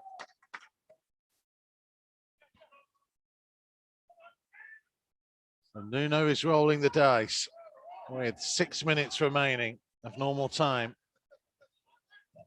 It will always be a little bit added on at the end. Wolves trying to find a goal to get back on level terms. Wolves 0, Liverpool 1. Lovely flick by Fabio Silva, and Gibbs White straight into the action, and across came Kabak, and Gibbs White was trying to get it back onto his right foot, and that allowed Kabak to get a touch on it. Yeah, I know he's just come on, but it's just a shame that wasn't Neto or Traore. I was going to say, he's only just come on, Gibbs White, and it's just a shame because it felt nice for him. But he's just got to go on the outside. Once you start to go on his right side, you're going back into the defender. He's just got to try and go down, keep it on his left. Yeah, almost put his body between the defender and the ball. Traore with a very strong challenge on Robertson. Oh, wow. Wow, the Wolves bench have gone potty because the referee waited and waited and waited and eventually gave Liverpool a free kick. Okay, I'll tell you what, so I know he accused me of being biased all the time, but some of the decisions that he's made towards the Wolves team tonight, and that's just typified by that one for me. There's nothing wrong with that. Nothing wrong with it. And they say the time spent waiting for the decision is another thing. But you saw the way that Nuno reacted from that decision. I think the biggest complaint is the time spent. Yeah. You know, you can't referee based on the reactions. You have to referee based on what you see. Here come Liverpool charging on. Salah into the penalty area. Flag has stayed down. Salah puts it in, and now the flag goes up. Yeah, he's off. And they will, of course, check it. Patricio stayed down, which isn't very good sign. Oxlade-Chamberlain driving on. Yeah, off. Salah, I think, will be offside. Wolves have some real concerns over their goalkeeper here, who was clattered into in the follow-up. Yeah, I don't know if he just caught him as he's just shooting. Looks flat out, very Patricio. Nobody knows more about dealing with head injuries than the Wolves medical team. Doc Matt Perry was, I've mentioned this before, was pretty much involved in writing the protocols in terms of the Premier League. So respected is he. He's not out there at the moment, though. It's Ollie Leaper and the Doc's assistant, Rob Chakraverty, who is on doctor duty at pitch side. They will go through the checks. And I think the message is coming that might be it for Rui Patricio. I think if he's been knocked out cold, then they're going to have to replace him. And they, of course, have the benefit now of these concussion substitutes, which have come into play. But a very worrying sight that we are now seeing more medical staff heading out onto the field of play. And I mentioned the doc, Matt Perry. He's now joining those heading out to attend to Rui Patricio. Well, the thing that you get the alarm bells ringing is that he hasn't moved. And he's still lying very still. And that would be the concern. Well, we have seen these images before this season, and it's perhaps the defining image of all season. Raul Jimenez is ever so slowly rejoining in to training, but he's not yet heading the ball and wearing a protective covering while he's involved with his teammates. He's on the TV screens again. His newly bleached blonde hairdo doesn't quite cover the scar on the side of his head. And that challenge at Arsenal by David Luiz that has seen him miss 3.5 months of the season already. Well, I'm looking at the coaching staff as well. They're all looking at the monitor, aren't they? They're checking the contact. That's what was involved with Patricio. Well, John Ruddy's getting himself ready. And more stuff going on. I'll just hope that he is all right. Like you said, he's in very capable hands. Yeah, lots of medical staff are out there attending to Rui Patricio. This is not how John Ruddy would want to get an opportunity to play in the Premier League again. Experienced old head. I don't think there are too many better number 2 goalkeepers to have than someone like John Ruddy. No. Be interesting to see what happens with his contract situation. He's 34 now.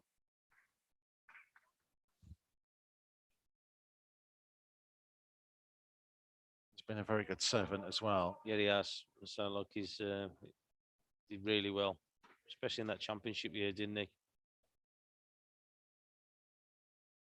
His last Premier League appearance came back in the 18-19 season, where he came in to play that game against Cardiff at home, if you remember. Wolves won 2-0. It was effectively to build him up for the FA Cup run at the time. I think to try and get him ready for the Manchester United quarter-final.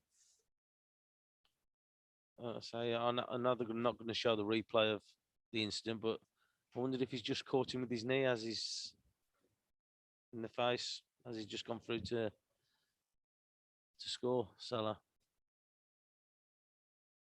Talk about that Cardiff game as well. It was Diogo Jota who got Wolves up and running, and we're going to have a minimum of 7 minutes being added on. 7 minutes at a time, 7 minutes. And it may well be even more because the medical staff are still attending to Rui Patricio on the edge of the 6-yard box, and the camera again looking towards the pensive face of Nuno Espirito Santo, who is probably wondering how this can happen for a second time this season.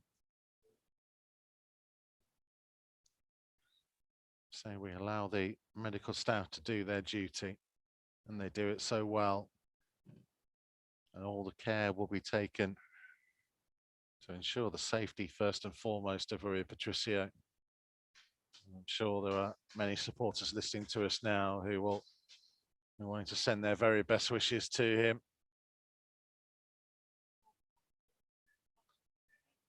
There's an inherent bravery needed to be a goalkeeper, Tomo. Yeah, there is. So, like, you're coming diving at people's feet where there's studs, there's knees, there's everything that can cause a problem to you while you're going to ground. And again, so like, I'm sure Keems will know the situation as well, that you sometimes put yourself at risk when you come out. I think it may well have been Conor Coady who caught him on the way through, trying to track back with Salah.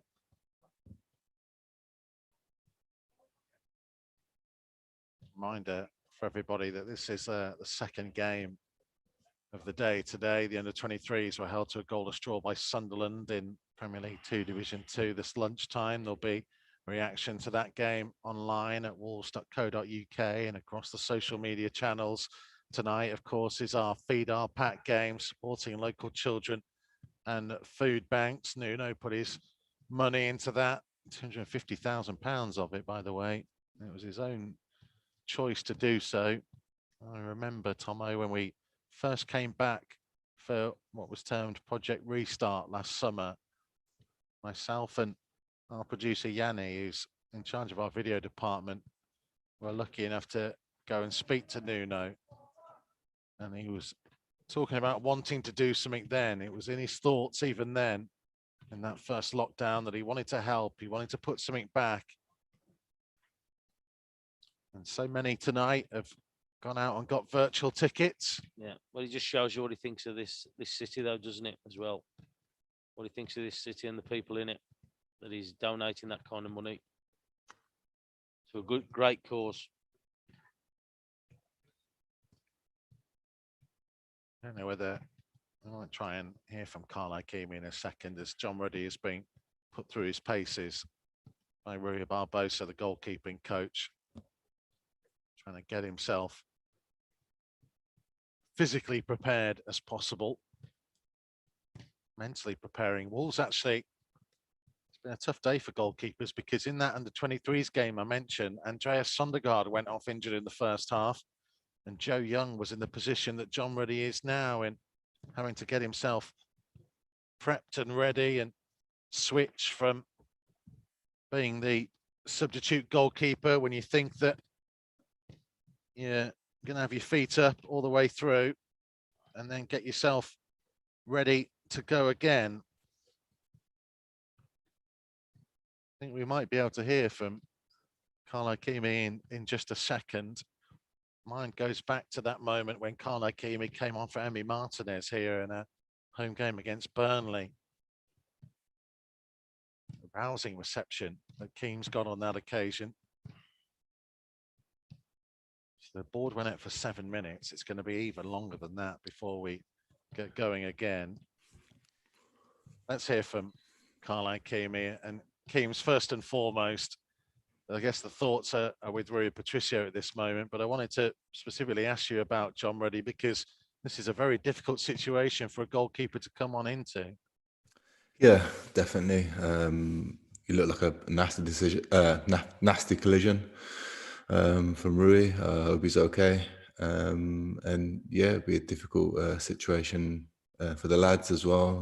But obviously for John, working so close to Rui as well, he'd be obviously concerned about Rui, but knowing that he has to come on and do a job to try and close the game out for Wolves as well. So not a nice situation to be in. Wolves have unfortunately been in this situation before this season as well.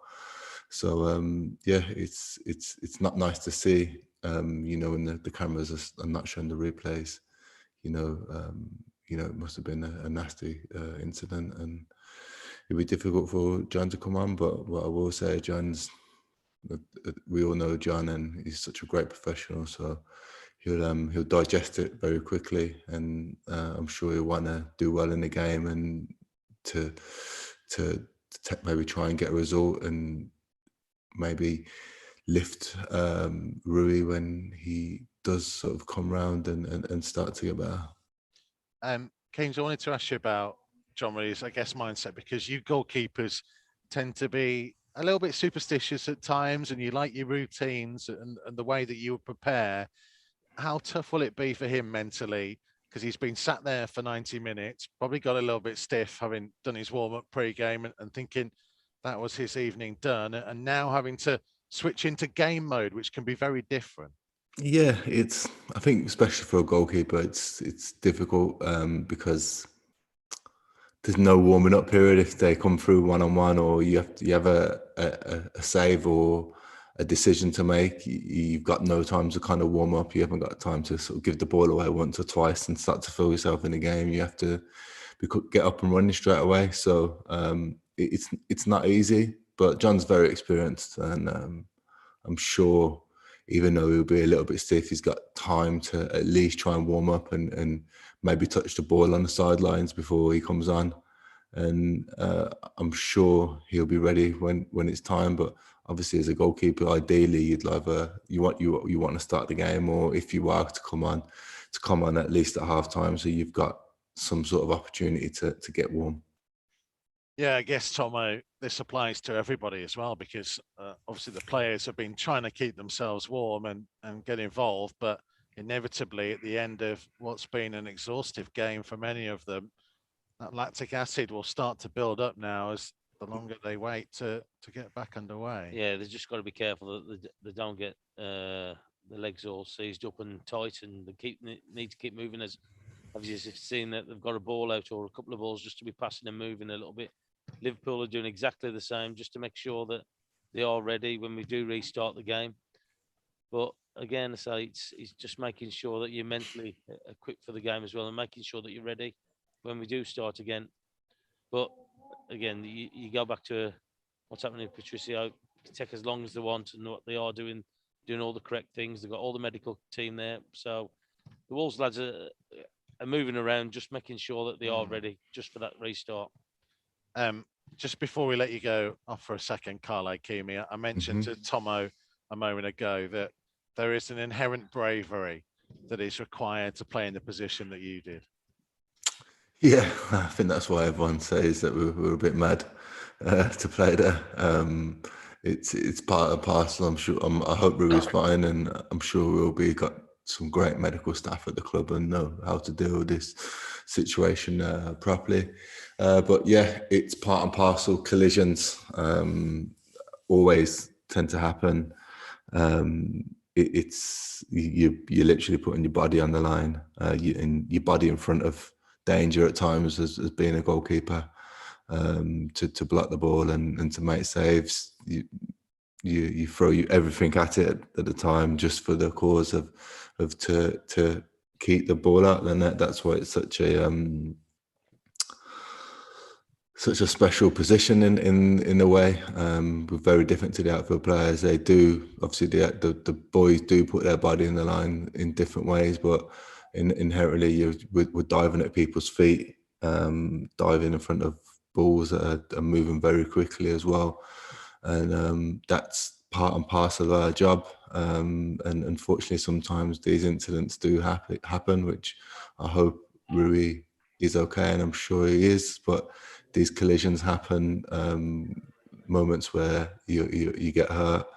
But this is why I suppose we are kind of one of a kind, because who wants to play there? But as I said, I hope Rui's fine. I'm sure I don't know if he's been through this sort of incident, but I'm sure he's been hurt in ways before in his career. He's had a very long, well-established career, and I'm sure once he's ready to come back, he'll be good, and he'll be as brave as ever. So we are that sort of inclined to be brave, and I'm sure he'll come back and do that as John will carry on and take over while Rui gets better. Carl, thank you very much indeed. More from Carl Ikeme after the final whistle. We're back underway. John Ruddy on the field of play. Rui Patricio down in front of us with oxygen being held to him as he is braced on a stretcher board and added onto a stretcher with wheels to take him down the tunnel. And I imagine to the waiting medical facilities, there are of course ambulances on duty, and Wolves did put a lot of investment into revamping the tunnel area after promotion, and it does include a state-of-the-art medical facility that's available to use for both teams. We're back underway, and officially we've played 11.5 minutes of time being added on. Of course, there will be plenty more to come through. So if you are hanging on with us here at Molineux. Wolves trailing by 1-0. The sad scenes of Rui Patricio being stretchered off. I'd rather left a sour taste of what's been an entertaining game nonetheless. Whether Wolves get anything from it now kind of feels a little bit immaterial when you, yet again this season, we've seen one of our players being stretchered off in such difficult circumstances. A game to be played. And here comes Salah, blocked off by Bolly. And Liverpool getting a free kick out on the right-hand touchline. Yeah, they just got to try and just get themselves up now. So again, I think Liverpool will be, well, they are. They're taking the time with absolutely everything. Like I say, it's 30 seconds, a minute or whatever. Just take this free kick, just taking the time, just build up. Leaving quite a few numbers back as well. Alexander-Arnold going to whip the free kick in, and it was headed on by Oxlade-Chamberlain, and Dendoncker put it behind for a Liverpool corner. Oh, Moutinho running over to get the ball to put it onto the corner.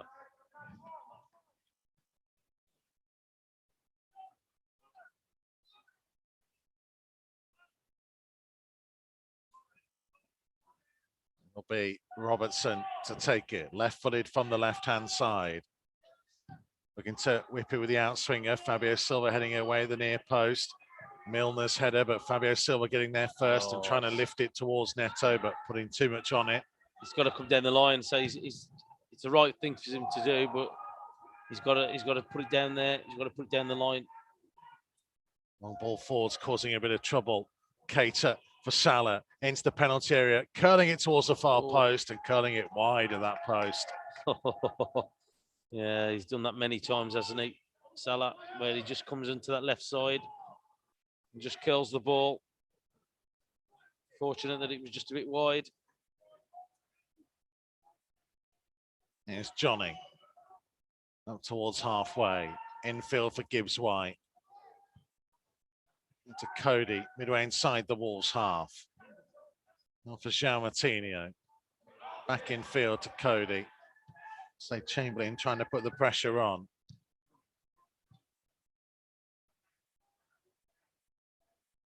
Coady for Gibbs White. Wolves having plenty of the ball, but not in areas where they can threaten. That might change here as Gibbs White has found Neto out on the left-hand side and driving deep into the Liverpool half. Then rather running into Alexander-Arnold. He almost seemed caught in two minds as to what he was trying to do there. Yeah, so look, you thought he was running at him, then he put the brakes on. Coady, lovely switch ball out to Traore on the right. Traore up against Mane, wants him to go in field, and Traore obliges, and his cross deflects off Fabinho, and Fabio Silva heads it goalwards and tamely straight into the arms of the waiting Alisson. And from 6 yards out, that will go down as a glorious opportunity. He had to wait for it to drop, but it almost feel like he headed it onto his own shoulder here. Yeah, it's a free header. It's off his shoulder, in fact. That's what I'm saying. Any kind of good contact is, because how far he's out from the goal, he's got a chance of getting a goal. Coady trying to find Neto on halfway. Neto trying to drive on here. Was crowded out by Keita, and it was Neto caught in the face. Clearance comes to Gibbs White. Gibbs White trying to lift it forwards. Right. It's got to come right.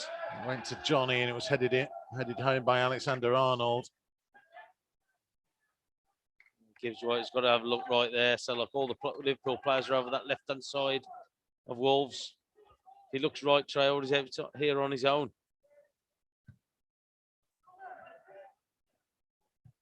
Still, we continue to play on. Played at least 4 minutes, I would say, of the 7 minimum that was being added on. There's Traore. He's done well to manage to get the ball through to Gibbs White. Now out to the left-hand side to Neto. Dendoncker is in there amongst them, trying to get in the penalty area, and Phillips stretched out, cleared the ball high into the air. Alexander-Arnold's clearance. Oxlade-Chamberlain finding Salah, looking up and trying to get support for Mane. Neto was taken down off the ball by Salah as Mane carries on up towards the edge of the box. Just being held up by Dendoncker, and Moutinho getting across, and Wolves winning it back. Up early towards Traore, who spins away from the challenge of Kabak, and now past Fabinho and carries on. Traore, can he pick somebody out in the penalty area? Overcooks his cross, comes through to Neto, left-hand side of the box, low one into the near post, spilled by Alisson, and Fabinho is there first. And Keita just launches it clear. Gibbs-White, infield to Coady. Coady will try and switch it out to the right-hand side to Traore. Traore just inside the penalty area in the right-hand corner. Couple of Liverpool players around him, lifts his cross to the far post. Coady was still inside the penalty area. It comes through to Dendoncker, back to Neto. Neto trying to lift it to the far post, and he overhits his cross and behind for a goal kick. And with so many players in the penalty area, the question will be, could Pedro Neto put less on it? The final whistle goes. Wolves are beaten here at Molineux by Liverpool. Their former player, Diogo Jota's strike, right at the end of the first half, the difference between the two teams. Wolves, of course, will send out thoughts and best wishes to goalkeeper Rui Patricio, who suffered a very serious-looking injury right towards the end of the game. Wolves having some great chances to get something from this match. Fabio Silva having one off his shoulder from 6 yards out, and even towards the end there, throwing bodies forwards, and it wasn't quite enough. Wolves 0, Liverpool 1, the final score. Yeah, so they've got to take the chances again. Liverpool didn't create that many opportunities. Okay, they had the goal from Salah, what was ruled offside, which was the right decision, but you can't afford to keep missing. Let's say Silva there, he says he's got a header, free header, and he's hit him on the shoulder. I don't know what he's done, how he's done that, or he's took his eye off it or whatever. But you've got to take your chances. You can't afford to keep missing. And it just shows you, so like they played really well first half. I thought a bit indifferent in the second half. It started okay, then they died off a little bit. Liverpool come into the game a lot more. But look, say they've given them a game, they've given them a good game, and so they've created opportunities, but they've got to take them. They can't afford to keep missing. Yeah, some real good chances there.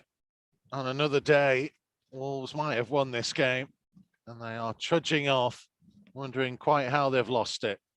Diogo Jota, the curse of the former player, his goal is the difference. We'll take a very short break, and then we'll get more from Andy Thompson, from Ikeme, and from Sam Ricketts as well, here on Wolves TV Matchday Live Extra.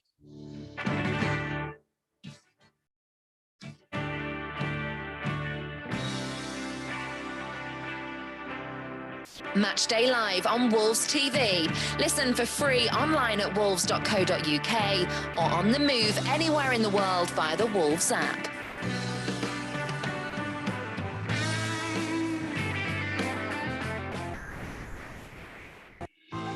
We can't welcome you to the Wolves megastore at the moment, but our online store is available 24/7.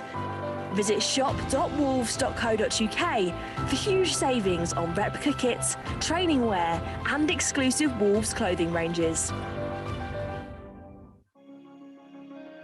The Old Goal Club has a new series, My Golden Game. Speaking to former and current players, coaches, managers and fans of the matches that meant the most to them. It's a club who I have in my heart, and I always keep following it. I'd been back to Molineux on a few occasions, and I never got a good reception, and that hurt me a little bit. Not that I thought I deserved better, but maybe because of those two games against West Brom, where I scored 4 goals in 2 appearances. Check out the series so far, featuring the likes of Jody and Lescott, Kevin Doyle, Neil Emblem and Dennis Irwin. I was absolutely delighted when they came in for me, and even more so when after having a tough first 4 or 5 months that we were on a bit of a roll and ended up playing in this fantastic game.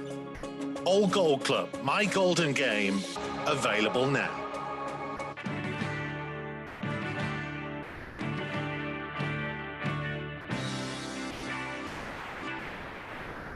Matchday live on Wolves TV. Listen for free online at wolves.co.uk or on the move anywhere in the world via the Wolves app. Full time at Molineux, it finished Wolves 0, Liverpool 1. Then let's get reaction from our pundits. Ikeme and Sam Ricketts have been watching at home for us. Just before we get to any of that, obviously Rui and Patricio stretchered off at the end of the game. We will bring you more information on Rui as soon as we have it across the Wolves social media channels and wolves.co.uk. We'll come to the Rui situation in a second, Sam Ricketts, but on the game as a whole, just said to Tomo, Wolves will be rather frustrated that they've ended up losing that one. Definitely. For me, it's the best I've seen Wolves play for a long time. The speed, the pace of the attack. The only thing that was missing, and Tomo's touched, and we've all touched on, is that final piece, the final finish. Fabio Silva should score. Similar to his chance, really, at Newcastle away. Similar header, similar distance from goal. And he puts that away. Then all of a sudden, the performance, which we're all praising, but as a manager, as a player, as a supporter, you get something to show for your performance. The performance is great so long as it turns into points down the line. But the performance was more than good enough to get at least a draw out of the game, definitely. Conor Coady, do you share that view? Yeah, I agree. The performance was really good. We looked really good between the boxes, I'd say. I just think in that final third, just that final ball, like our final touch, sort of in front of goal, that the sort of like a crossing, maybe too heavy at times, and we have our chances. Like we talk about the Fabio chance as well. Just we lack that clinical edge, I think, and I think that's probably been the story of our season at times. Just that clinical edge, and I mean that in finishing terms, but also the final ball in. To playing someone in or the crossing, we just lacked that little bit of quality in the final third. Do you think it's something John Barnes spoke about before the game? We were asking about Neto and Traore scoring goals, Mikey, you were, and he said, well, they're not goal scorers. Is that when you look at the Wolves team at the minute, so Semedo, you wouldn't really say is a goal scorer, so maybe that's why he doesn't score a goal. The same with Neto, the same with Traore, but when you see Jota is a goal scorer, so he gets a chance and he does score.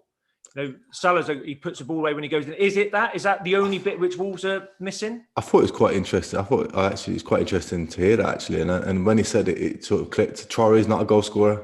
We want more goals from him, but he's not a goal scorer. Neto probably more goal scorer than Traore. I think Neto certainly can become a goal scorer, but now you wouldn't say he is a goal scorer, would you?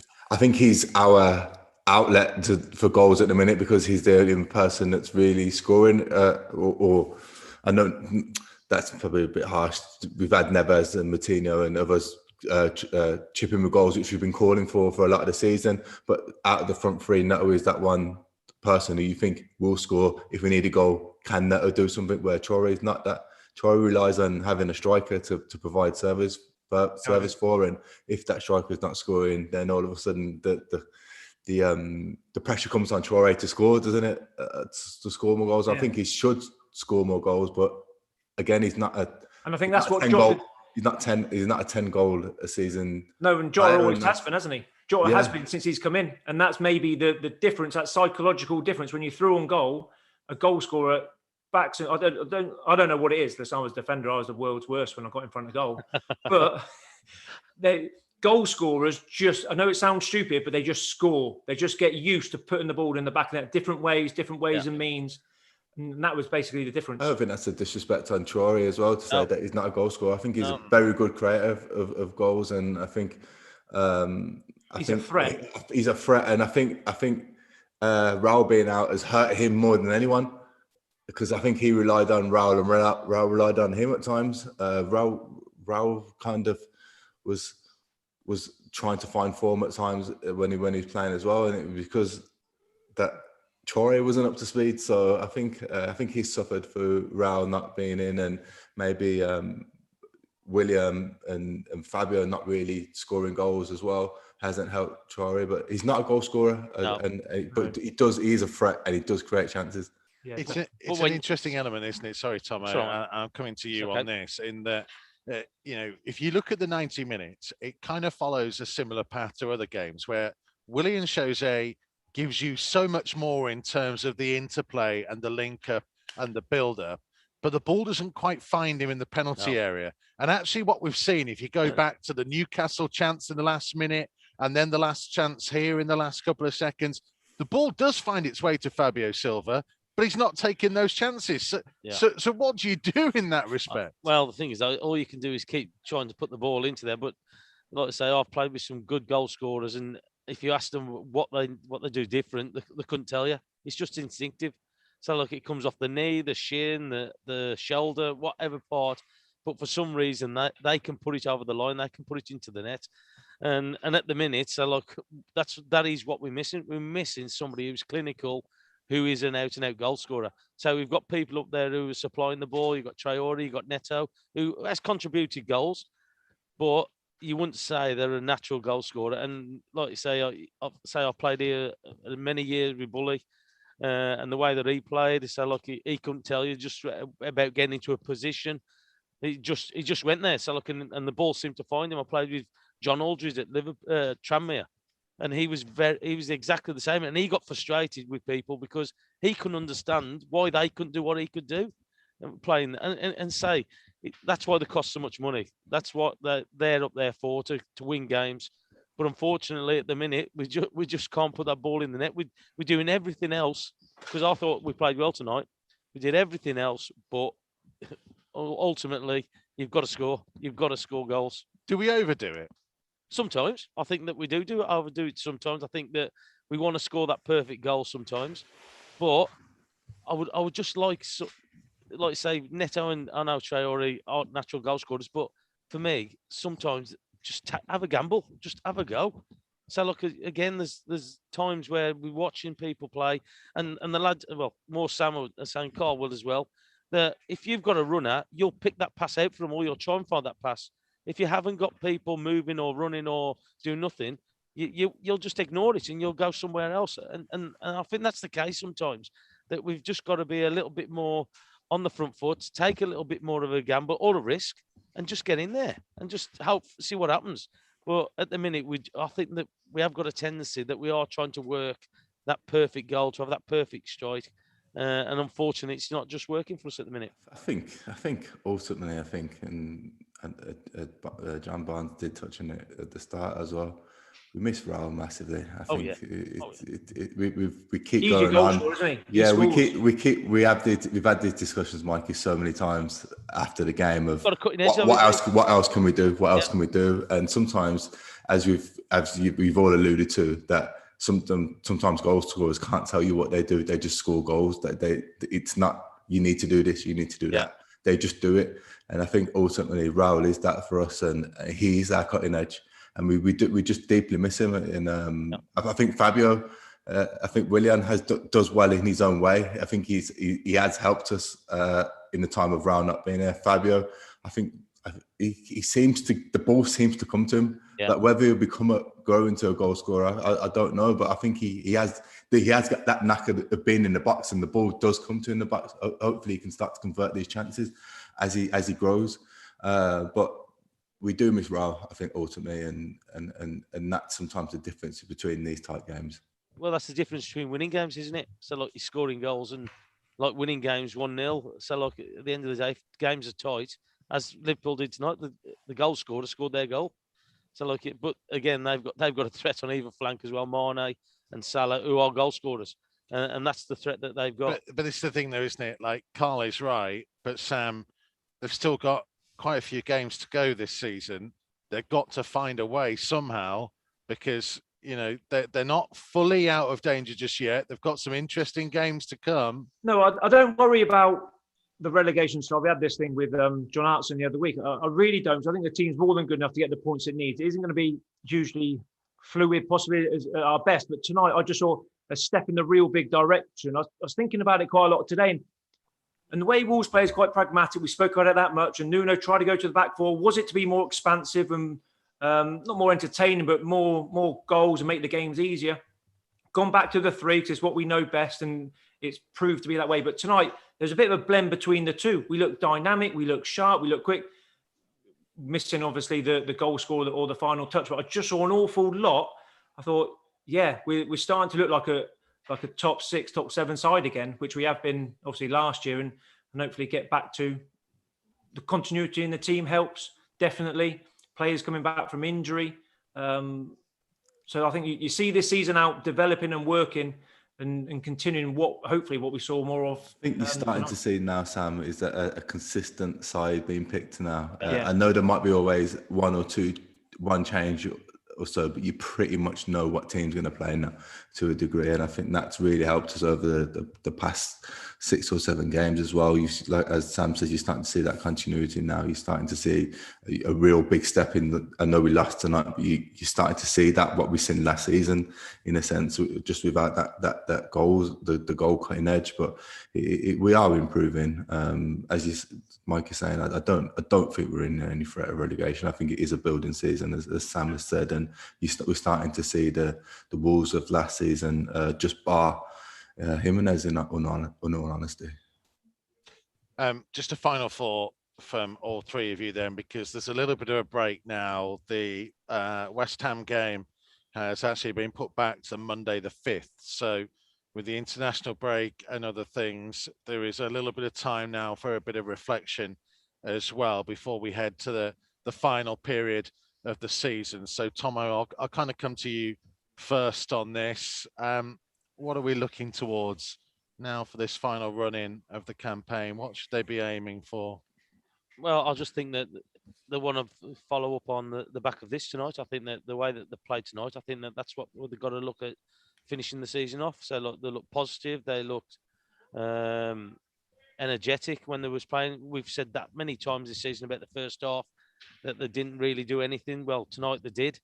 They took it into the second half as well. Okay, they didn't score that goal what they needed, but we just want to see the team play the way that they can, and the players that they've got out there to make sure that they create opportunities. Because for me, I think that we will start to win games. I think that what the boys are saying, that we haven't got to look down.